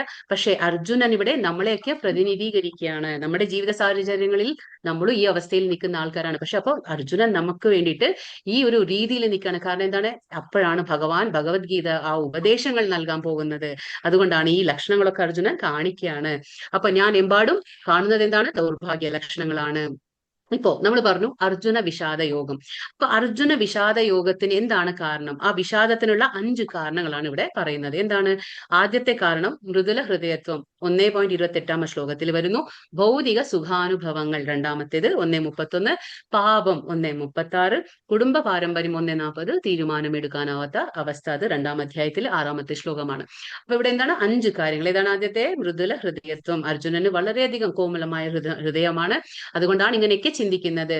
ഭൗതിക സുഖാനുഭവങ്ങൾ, പിന്നെ പാപം, കുടുംബ പാരമ്പര്യം, തീരുമാനമെടുക്കാൻ പറ്റാത്ത അവസ്ഥ. അപ്പൊ നമുക്ക് ഓരോന്നായിട്ട് നോക്കാം. അപ്പൊ എന്താണ് ആദ്യത്തേത്? മൃദുല ഹൃദയത്വം. അർജുന ഉവാച ദൃഷ്ട്വേവം സ്വജനം കൃഷ്ണ യുയുത്സും സമുപസ്ഥിതം സീതന്തി മമ ഗാത്രാണി മുഖം ച പരിശുഷ്യതി. അർജുനൻ പറയാണ്, യുദ്ധത്തിനൊരുങ്ങി വന്നിട്ടുള്ള ഈ ബന്ധുമിത്രാദികളെ കണ്ടിട്ട് എന്റെ അവയവങ്ങൾ തളരുന്നു, മുഖം വരളുന്നു. ഇപ്പൊ ഇവിടെ ലക്ഷണങ്ങൾ പറയാണ്. അതായത് യുദ്ധത്തിന് വന്നിട്ടുള്ളത് വേറെ ആരുമല്ല, അവനവന്റെ കുടുംബക്കാരാണ്. ഈ ബന്ധുമിത്രാദികളെയൊക്കെ കണ്ടിട്ട് എന്റെ അവയവങ്ങളെല്ലാം തളരുന്നു കൃഷ്ണ, എന്റെ മുഖം വരളുന്നു എന്ന്. അത് മൃദുല ഹൃദയത്വം ഉള്ളത് കൊണ്ടാണ് ഈ ലക്ഷണങ്ങൾ കാണിക്കുന്നത്. രണ്ടാമത്തെ എന്താണ്? ഭൗതിക സുഖാനുഭവങ്ങൾ. അതായത് നച്ച ശ്രേയോനു പശ്യാമി ഹത്വാസജന മേഹവേ ന കാംക്ഷേ വിജയം കൃഷ്ണ നച രാജ്യം സുഖാനി ച. ബന്ധുക്കളെ യുദ്ധത്തിൽ കൊല്ലുന്നത് കൊണ്ട് എന്ത് ഗുണമാണ് ഉണ്ടാകാൻ പോകുന്നത്? എനിക്ക് മനസ്സിലാകുന്നില്ല കൃഷ്ണ. എനിക്ക് വിജയം ആവശ്യമില്ല, രാജ്യമാവട്ടെ സുഖമാവട്ടെ എനിക്കൊന്നും വേണ്ട. അപ്പോ നമുക്ക് സാധാരണയായിട്ട് നമ്മളും അങ്ങനെയാണല്ലോ അല്ലെ? എന്ത് കാര്യം ചെയ്യുമ്പോഴും നമ്മൾ എന്താ ആദ്യം പറയാ? ഇതിൽ നിന്ന് എനിക്ക് എന്ത് നേട്ടം ഉണ്ടാവും, ഞാൻ ഇത് ചെയ്താൽ എനിക്ക് എന്താണ് ലാഭം, ഇങ്ങനെയൊക്കെ നമ്മളും ചിന്തിക്കുക. അതേപോലെ തന്നെ ഇവിടെ അർജുനൻ ചോദിക്കുകയാണ്, ഇപ്പൊ ഞാൻ ഈ യുദ്ധം ചെയ്തിട്ട് എല്ലാവരും എന്റെ ബന്ധുമിത്രങ്ങളാണ്, എന്റെ സഹോദരങ്ങളാണ്, കുടുംബക്കാരാണ്. ഇവരോടൊക്കെ ഞാൻ യുദ്ധം ചെയ്ത് എനിക്ക് എന്താണ്, ഇവരെയൊക്കെ കൊന്നിട്ട് എനിക്ക് എന്ത് കിട്ടും? എന്താണ് എനിക്ക് ഗുണം ചെയ്യാൻ പോകുന്നത് കൃഷ്ണ? എനിക്ക് ഈ വിജയം, ഇങ്ങനെയുള്ള ആ വിജയമൊന്നും എനിക്ക് ആവശ്യമില്ല. ഇനിയിപ്പോ ഇവരെയൊക്കെ കൊന്നിട്ട് കിട്ടുന്ന ആ രാജ്യമാകട്ടെ, അതും എനിക്ക് ആവശ്യമില്ല. സുഖമാവട്ടെ, എനിക്ക് വേണ്ട. ഇതൊന്നും തന്നെ എനിക്ക് വേണ്ട എന്ന് യുദ്ധക്കളത്തിൽ വെച്ചിട്ടാണ് ഈ അർജുനൻ പറയുന്നത്. ആ അവസാന നിമിഷത്തിൽ ഇങ്ങനെയുള്ള തീരുമാനം എടുക്കുകയാണ്. അപ്പോ എന്ത് സുഖം? അതാണ് സുഖാനുഭവങ്ങൾ. ഇപ്പൊ മൂന്നാമത്തെ പറയുന്നു പാപം. ഇപ്പൊ പറയുന്നു പാപമേവാശ്രയേതസ്മാൻ ഹത്വേതാനാതതായിനഃ തസ്മാനാർഹ വയം മന്തും ധാർതരാഷ്ട്രാൻ സബാന്ധവാൻ. അക്രമികളായ ഇവരെ കൊന്നാൽ ഞങ്ങൾക്ക് പാപമായിരിക്കും നേട്ടം. ധാർതരാഷ്ട്രപുത്രന്മാരെയും സുഹൃത്തുക്കളെയും ഹിംസിക്കുക എന്നത് നമ്മൾക്ക് ഉചിതമല്ല. അല്ലയോ മാധവ, സ്വന്തം ബന്ധുക്കളെ കൊന്നിട്ട് എന്ത് നേടാനാണ് ഞങ്ങൾക്ക് എങ്ങനെ സൂഹിക്കാൻ കഴിയും? ഇപ്പൊ ഇവിടെ പാപം എന്ന് പറയുന്നത്, അതായത് അക്രമികൾ, ആതതായിന എന്ന് പറഞ്ഞ അക്രമികൾ. അപ്പൊ ശാസ്ത്രങ്ങളിൽ പറയുന്നുണ്ട് 6 രീതിയിലുള്ള അക്രമികളെ കൊന്നാൽ പാപമില്ല എന്ന് പറയുന്നുണ്ട്. ഈ ദുര്യോധനാദികളൊക്കെ അക്രമികളുടെ ലിസ്റ്റിൽ വരും. പക്ഷെ എങ്കിലും ഇവിടെ അർജുനൻ പറയണേ, ഇവർ അക്രമികളായിരിക്കാം, പക്ഷെ എങ്കിലും ഞാൻ ഇവരെ കൊന്നാൽ എന്താണ്? എനിക്ക് പാപമായിരിക്കും ഫലം. അതുകൊണ്ട് ഇവരെയൊക്കെ കൊന്നിട്ട് എനിക്ക് എന്തിന് ആ പാപം വേണ്ട. ധൃതരാഷ്ട്രപുത്രന്മാരെ സുഹൃത്തുക്കളെയൊക്കെ കൊന്നിട്ട് ആ കൊല്ലുന്നത് പോലും എനിക്ക് ഉചിതമല്ല കൃഷ്ണ. മാധവ എന്ന് വിളിക്കുന്നു. മാധവ എന്ന് പറഞ്ഞ ലക്ഷ്മിയുടെ എന്താണ് ഭർത്താവ്, അതിനാണ് മാധവ. ലക്ഷ്മി ദേവിയുടെ ഭർത്താവാണ് ആര്? നമ്മുടെ ശ്രീകൃഷ്ണ ഭഗവാൻ. സ്വന്തം ബന്ധുക്കളെ കൊന്നിട്ട് എന്ത് നേടാനാണ്? എനിക്ക് എന്താണ് നേട്ടം? ഇവരെയൊക്കെ കൊന്നിട്ട് ഞങ്ങൾക്ക് എങ്ങനെ സുഖിക്കാൻ കഴിയും? ഇനിയിപ്പോ ഇവരൊക്കെ കൊന്നിട്ട് ഞാൻ എങ്ങനെയാണ് സുഖിക്കാൻ കഴിയുക? കാരണം ഇവരെല്ലാം എന്റെ ആൾക്കാരാണല്ലോ എന്നുള്ളതാണ് അർജുനന്റെ ചിന്താഗതി. അപ്പൊ ഇവിടെ വൈദിക പ്രമാണങ്ങൾ അനുസരിച്ച് അക്രമികൾ 6 കൂട്ടരാണ്. അപ്പൊ നമ്മൾ പറഞ്ഞു അക്രമികൾ, ഇവരെ കൊന്നാലും പാവമില്ല എന്നാണ് ശാസ്ത്രങ്ങൾ പറയുന്നത്. ആരാണ് അതൊക്കെ? അതായത് വിഷം കൊടുക്കുന്നവൻ ആദ്യത്തേത്, രണ്ടാമത്തേത് വീടിന് തീ വെക്കുന്നവൻ, മൂന്നാമത്തെ എന്താണ്? മാരകായുധങ്ങൾ കൊണ്ട് ആക്രമിക്കുന്നവൻ. പിന്നെ സ്വത്ത് കൊള്ളയടിക്കുന്നവൻ. അഞ്ചാമത്തെ എന്താണ്? ഭൂമി കയ്യേറുന്നവൻ. ആറാമത്തെ അന്യന്റെ ഭാര്യയെ അപഹരിക്കുന്നവൻ. അപ്പൊ ഈ തെറ്റുകളൊക്കെ ഇവർ ആര് ചെയ്തിട്ടുണ്ട്? നമ്മുടെ പൗരാദികൾ ചെയ്തിട്ടുണ്ട്. അപ്പൊ അവരൊക്കെ എന്താണ്? ആതതായിന എന്ന് പറയും, അതായത് അക്രമികളാണ്. അപ്പൊ ഇവരെ കൊന്നാലും പാപമില്ല, പക്ഷെ എങ്കിലും അർജുനൻ പേടിക്കുകയാണ്, ഇവരെ കൊന്നാൽ എനിക്ക് പാപമാണ് ഫലം എന്ന് അർജുനൻ ചിന്തിക്കുകയാണ്. അപ്പൊ അത്തരം അക്രമികളെ ഉടനെ വധിക്കണം, അതുകൊണ്ട് പാപമില്ല. ഇത് മൂന്നാമത്തെ കാര്യമാണ് അർജുനൻ കൊടുക്കുന്ന ഒരു കാരണം. പിന്നെ ഒഴികഴിവാണ് അർജുനൻ കൊടുക്കുന്നത്. പിന്നെ നാലാമത്തെ എന്ത് പറഞ്ഞു അർജുനൻ? കുടുംബ പാരമ്പര്യം നഷ്ടപ്പെടും. അതാണ് അർജുനൻ പറയുന്നത്. അതായത് അധർമാഭിഭവത് കൃഷ്ണ പ്രദുഷ്യന്തി കുലസ്ത്രീയഃ സ്ത്രീഷു ദുഷ്ടാസു വാഷ്ണേയ ജായതേ വർണ്ണസങ്കരഃ. ഇവിടെ പറയുന്നു, അല്ലയോ കൃഷ്ണ, കുലത്തിൽ അധർമ്മം മുന്നിട്ടു നിന്നാൽ സ്ത്രീകൾ ദുഷിച്ചു പോകും. അല്ലയോ വൃഷ്ണികുലത്തിൽ പിറന്നവനെ, സ്ത്രീത്വം ദുഷിച്ചാൽ ആർക്കും വേണ്ടാത്ത കുട്ടികൾ ജനിക്കുന്നു. അപ്പൊ ഇതാണ് വർണ്ണസങ്കര. വർണ്ണസങ്കര എന്ന് പറഞ്ഞ എന്താണ്? ആർക്കും വേണ്ടാത്ത സന്തതികൾ ജനിക്കും. ആർക്കും വേണ്ടാത്ത സന്തതികളെയാണ് നമ്മൾ വർണ്ണസങ്കര എന്ന് പറയുന്നത്. അപ്പൊ എന്താ ഇവിടെ പറയുന്നത്? അതായത് സാധാരണയായിട്ട് യുദ്ധം നടക്കുമ്പോൾ ആരാ പോകുന്ന യുദ്ധത്തില്? ഈ പുരുഷന്മാർ പോകും. അപ്പൊ പുരുഷന്മാർ യുദ്ധത്തിലേക്ക് പോകുമ്പോൾ അവരൊക്കെ അവിടെ മരണപ്പെടുമ്പോൾ എന്താ സംഭവിക്കുക? വീട്ടിൽ എന്താണ് അവസ്ഥ? അതായത് സ്ത്രീകളും കുട്ടികളൊക്കെ ഒറ്റപ്പെടും. അവരെ സംരക്ഷിക്കാൻ ആരും ഇല്ലാതാകും. അവരെ ഗൈഡ് ചെയ്യാനോ അവർക്ക് നല്ലത് പറഞ്ഞു കൊടുക്കാനോ പിന്നെ കുടുംബത്തിൽ നടത്തേണ്ട ആ പിതൃകർമ്മങ്ങൾ, അതായത് ശ്രാദ്ധങ്ങളായാലും ഉദകക്രിയകളായാലും അതൊക്കെ പറഞ്ഞു കൊടുക്കാൻ ആളില്ലാതാകും. അപ്പോ ആ വഴി തെറ്റിപ്പോകും. സ്ത്രീകളെല്ലാം ദുഷിച്ചു പോകും. സ്ത്രീകൾ ദുഷിച്ചു കഴിഞ്ഞാൽ എന്താണ്? ഒരു കുടുംബത്തിലെ ആ സ്ത്രീത്വം ദുഷിച്ചാൽ ആർക്കും വേണ്ടാത്ത കുട്ടികൾ ജനിക്കാൻ ഇടവരും. ഇതൊക്കെയാണ് വംശപാരമ്പര്യം അല്ലെങ്കിൽ കുടുംബ പാരമ്പര്യമൊക്കെ നഷ്ടപ്പെടും ഈ യുദ്ധം കാരണം എന്ന് അർജുനൻ പേടിക്കുകയാണ്. ഇത് അർജുനൻ കൊടുക്കുന്ന നാലാമത്തെ കാരണമാണ്. അവസാനത്തെ എന്താണ്? തീരുമാനം എടുക്കാൻ പറ്റാത്തൊരു അവസ്ഥയിലാണ് അർജുനൻ. എന്താ പറയുന്നത്? न चैतद्विद्मः कतरन्नो गरीयो यद्वा जयेमा यदि वा नो जयेयुः यनेवा हत्वा न जिजीविषामा स्ते അവസ്ഥിതാ പ്രമുഖേ ധാർത്തരാഷ്ട്രാഹ. അവരെ ജയിക്കുന്നതോ അവരാൽ തോൽപ്പിക്കപ്പെടുന്നതോ ഏതാണ് നല്ലതെന്ന് നമുക്കറിഞ്ഞുകൂടാ. അപ്പോ അർജുനൻ ഇപ്പോ ഒരു തീരുമാനം എടുക്കാൻ പറ്റാത്തൊരു അവസ്ഥയിലാണ്. അതായത് ഞാൻ അവരെ കൊല്ലണോ, ഇനിയിപ്പോ അവരെന്നെ കൊല്ലണോ, അതായത് അവരാൽ ഞാൻ കൊല്ലപ്പെടണോ, അതാണോ ഏതാണോ നല്ലത് എന്ന് നമുക്ക് അറിഞ്ഞുകൂടാ.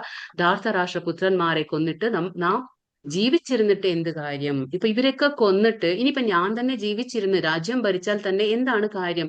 എങ്കിലും അവർ ഇപ്പോൾ ഈ യുദ്ധത്തിനായി നമ്മുടെ മുമ്പാകെ നിൽക്കുന്നു.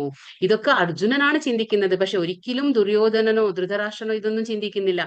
ദുര്യോധനൻ എന്താണ്? ഇവരെ എങ്ങനെയെങ്കിലും കൊന്നിട്ട് എനിക്ക് രാജ്യം ഭരിക്കണം, ഞാൻ രാജാവാകണം. അതേപോലെ ധൃതരാഷ്ട്രൻ എന്താണ്? എന്റെ മകൻ ജയിച്ചാൽ മതി, എന്റെ മകൻ രാജ്യം ഭരിച്ചാൽ മതി. അപ്പോ സ്വന്തം അനിയന്റെ മക്കളാണെന്ന് പോലും ധൃതരാഷ്ട്രൻ മറന്നു പോവാണ്. പക്ഷെ ഇവിടെ ഇതൊക്കെ ആരാ ചിന്തിക്കുന്നത്? അർജുനൻ നല്ലൊരു മനസ്സിന്റെ ഉടമയായതുകൊണ്ട് ഇതൊക്കെ ഒരു ദൗർബല്യം കൊണ്ടല്ല, പക്ഷെ ഒരു നല്ല മനസ്സിന്റെ ഉടമയായതുകൊണ്ട് ഈ രീതിയിലൊക്കെ അർജുനൻ ചിന്തിച്ചു പോവാണ്. അപ്പൊ തീരുമാനം എടുക്കാൻ പറ്റാത്തൊരു അവസ്ഥയിലാണ് ഇപ്പോ അർജുനൻ. അപ്പൊ ഇവിടെ നമുക്ക് കാണുന്ന എന്താണ്?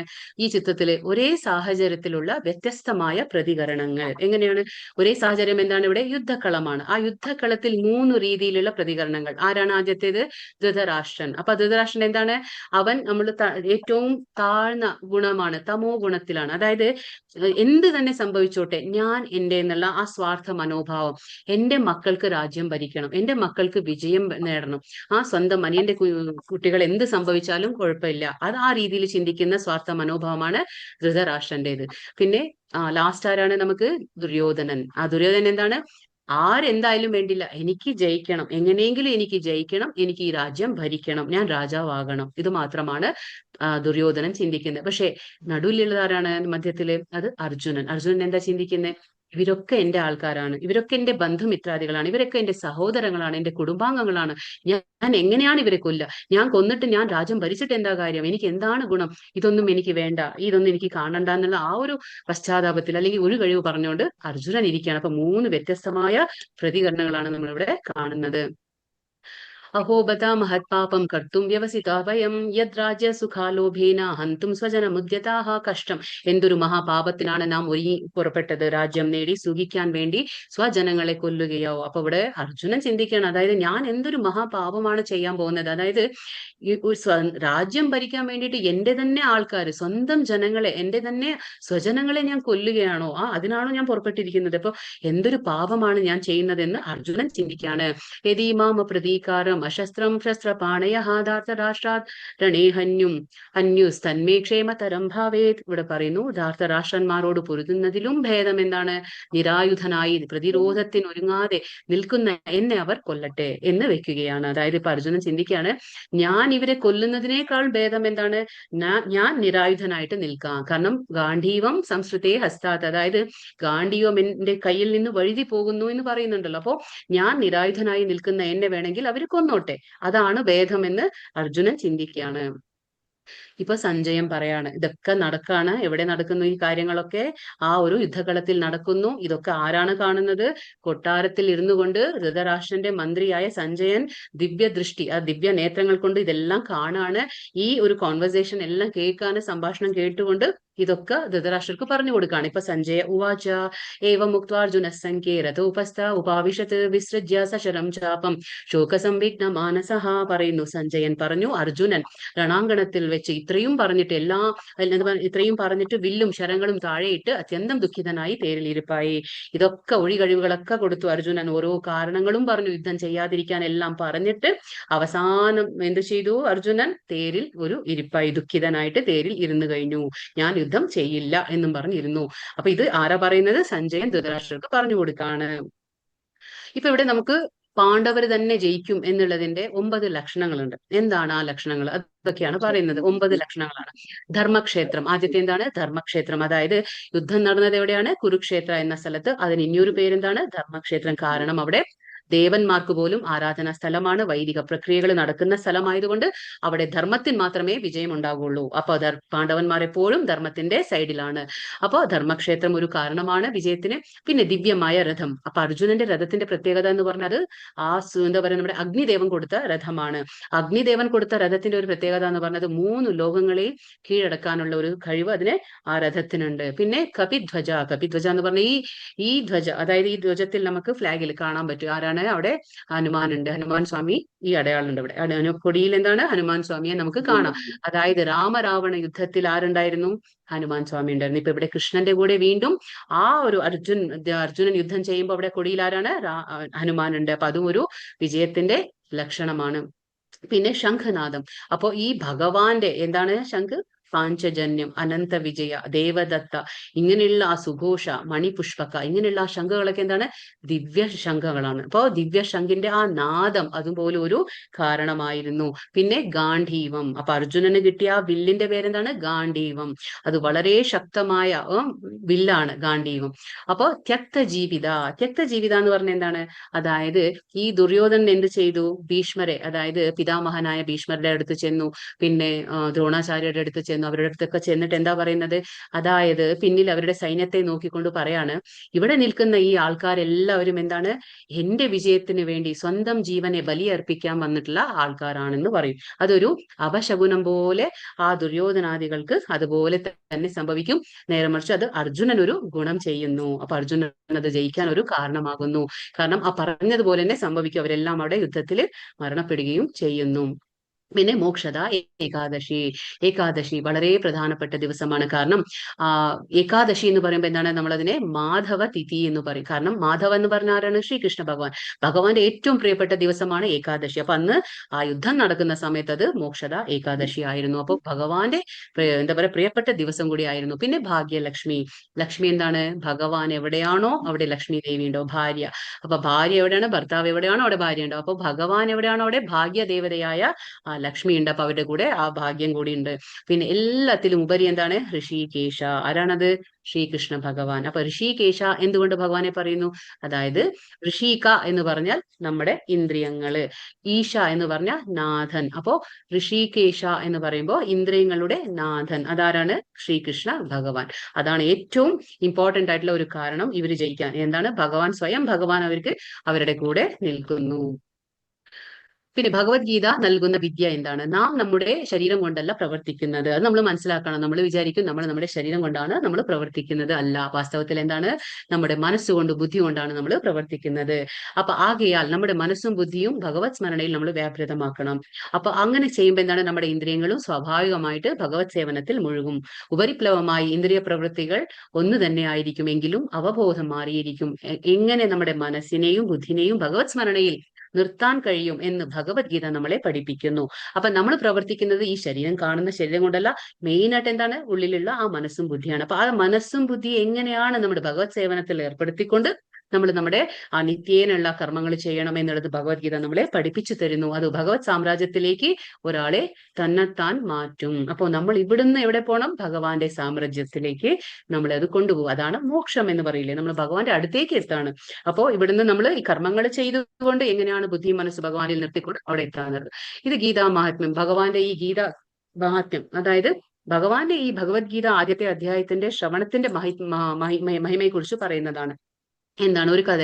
അതായത് ഈ ചിത്രത്തിൽ കാണുന്ന ആള് സുശർമ്മ എന്ന ഒരു ബ്രാഹ്മണനാണ്. അപ്പൊ ബ്രാഹ്മണൻ എന്ന് പറയുമ്പോൾ ബ്രഹ്മജാനാതി ഇതി ബ്രാഹ്മണ. അപ്പൊ ഈ ബ്രാഹ്മണന്റെ ഒരു ഗുണം എന്ന് പറഞ്ഞാൽ വേദജ്ഞാനം ഉണ്ടായിരിക്കണം, നാമജപം ഉണ്ടായിരിക്കണം, ദാനം ഉണ്ടായിരിക്കണം, യജ്ഞയാഗാദികൾ ചെയ്യണം, മറ്റുള്ളവർക്ക് നല്ലത് പറഞ്ഞു കൊടുക്കണം. പക്ഷേ ഇദ്ദേഹം നേരെ വിപരീതമായിരുന്നു. അതായത് മറ്റുള്ളവരുടെ ദുഃഖത്തിൽ ആനന്ദം കണ്ടെത്തുന്ന വ്യക്തിയായിരുന്നു. പിന്നെ ഇല വിറ്റ് കിട്ടുന്ന ആ പണത്തിൽ മദ്യപാനം ചെയ്യുന്ന ഒരു വ്യക്തിയായിരുന്നു. ഇങ്ങനെ ദുഷ്കർമ്മങ്ങളിൽ ഏർപ്പെട്ടിരുന്ന വ്യക്തിയായിരുന്നു. അവസാനം ഒരു പാമ്പ് കടിയേറ്റ് മരിക്കുകയാണ്. അങ്ങനെ മരിച്ചു കഴിഞ്ഞപ്പോൾ നരകത്തിലേക്ക് ചെല്ലുമ്പോൾ യമധർമാവിന്റെ അടുത്ത് ചെല്ലുമ്പോൾ ഒരുപാട് നരകത്തിലെ ശിക്ഷകളൊക്കെ അനുഭവിച്ചതിന് ശേഷം വീണ്ടും അടുത്ത ജന്മത്തിൽ ഒരു കാളയായി ജനിക്കുകയാണ്. അങ്ങനെ ഒരു കാളയായി ജനിച്ചപ്പോൾ ആ കാളയുടെ ഉടമസ്ഥൻ എന്താണ്, ഒരുപാട് ഈ കാളയെ കൊണ്ട് ഒരുപാട് പണിയിടിപ്പിക്കുകയാണ്, ആ ഭാരപ്പെട്ട ആ ഒരു ജോലികൾ ചെയ്യിപ്പിക്കുകയാണ്. അങ്ങനെ ആകുമ്പോൾ ഒരു ദിവസം ഈ കാള വയ്യാതായി തളർന്നു വീഴുകയാണ്. അങ്ങനെ വീഴുന്ന സമയത്ത് അവിടേക്ക് എല്ലാ ആൾക്കാരും ഓടി വരികയാണ്. എന്നിട്ട് അവരൊക്കെ പറയാണ്, അയ്യോ, ഈ കാളയെ കാണുമ്പോൾ അവർക്ക് സഹതാപം തോന്നുകയാണ്. പറയാണ്, ഞങ്ങൾ എന്തെങ്കിലുമൊക്കെ ഒരു പുണ്യകർമ്മങ്ങൾ ചെയ്തിട്ടുണ്ടെങ്കിൽ അത് ഈ കാളയ്ക്ക് കിട്ടിക്കോട്ടെ എന്ന് പറയും. അതിലൊരു വേശ്യാസ്ത്രീ ഉണ്ടായിരിക്കും. ആ വേശ്യാസ്ത്രീ പോലും ഇതേ വാക്ക് പറയണം. അതായത് ഞാൻ എന്തെങ്കിലും ഒരു പുണ്യകർമ്മം ചെയ്തിട്ടുണ്ടെങ്കിൽ അത് ഈ കാളയ്ക്ക് കിട്ടിക്കോട്ടെ. അപ്പൊ ഉടനടി എന്താ, ഈ കാള വീണ്ടും യമധർമാവിന്റെ അടുത്ത് ചെല്ലുമ്പോൾ ആ യമധർമാവ് പറയാണ്, അതായത് നീ ചെയ്ത പാപങ്ങളുടെ ഫലങ്ങളെല്ലാം പരിപൂർണമായിട്ട് നീങ്ങിയിരിക്കുന്നു. കാരണം എന്താണ്, അവിടെ ഒരു വേശ്യാസ്ത്രീയുടെ പുണ്യം നിനക്ക് ലഭിച്ചു എന്ന് പറയും. ആ വേശ്യാസ്ത്രീയുടെ പുണ്യം കാരണം നിന്റെ പാപകർമ്മങ്ങൾ നീങ്ങി, ആ ഫലങ്ങളൊക്കെ നീങ്ങി, നീ ഇപ്പോ വീണ്ടും ഒരു ബ്രാഹ്മണനായിട്ട് ജനിക്കുകയാണ് എന്ന് പറഞ്ഞു. അവസാനം അങ്ങനെ മൂന്നാമത്തെ ജന്മം വീണ്ടും ഒരു ബ്രാഹ്മണനായിട്ട് ജനിക്കുകയാണ്. അങ്ങനെ ബ്രാഹ്മണനായിട്ട് ജനിച്ചപ്പോ ആ ഒരു ആകാംക്ഷ ഉണ്ടായിരുന്നു, എന്താണ് ഈ വേശ്യാസ്ത്രീയുടെ പുണ്യം? ബാക്കിയുള്ളവരുടെ പുണ്യം നമുക്ക് മനസ്സിലാക്കാൻ പറ്റും, പക്ഷെ ഈ വേശ്യാസ്ത്രീയുടെ പുണ്യം എന്തായിരിക്കും, അതൊന്നും അറിയണം എന്നുള്ള ആകാംക്ഷയോടെ ആ സ്ത്രീയെ സമീപിക്കും. ആ സ്ത്രീയോട് ചെന്ന് ചോദിക്കും, എന്താണ് ഈ പുണ്യം, നിങ്ങൾ ചെയ്ത പുണ്യങ്ങൾ എന്താ? അപ്പൊ ആ സ്ത്രീ പറയും, എനിക്കൊന്നും അറിയില്ല, പക്ഷെ എന്റെ വീട്ടിലൊരു തത്തയുണ്ട്. ആ തത്ത എന്നും എന്തോ ഒരു കാര്യങ്ങൾ ഇങ്ങനെ ചൊല്ലിക്കൊണ്ടേയിരിക്കും. അപ്പൊ അത് ഞാൻ കേട്ട് കേട്ട് കേട്ട് എനിക്കൊരു മാനസാന്തരം വരുന്നതാണ് എന്ന് പറയും ആ സ്ത്രീ.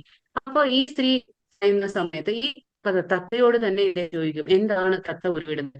തത്തയ്ക്കൊരു സ്വഭാവമാണല്ലോ, നമ്മൾ എന്താണോ കേൾക്കുന്നത് അത് തന്നെ ഉരുവിട്ടുകൊണ്ടിരിക്കും.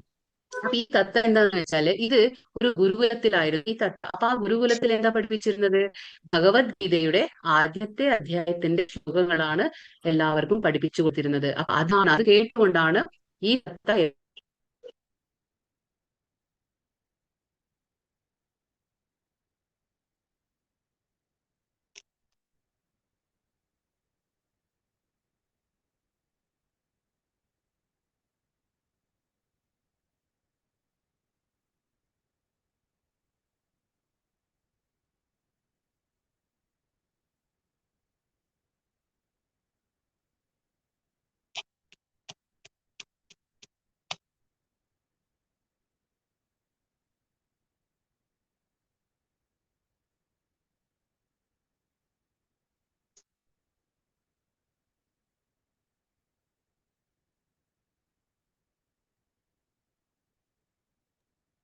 There's no sound. No sound. Sound കേൾക്കുന്നില്ല.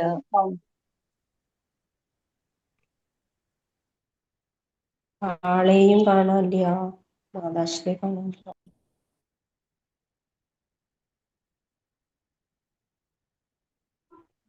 എല്ലാവരുടെ വീഡിയോയും ഓഫായി, സൗണ്ടും പോയി.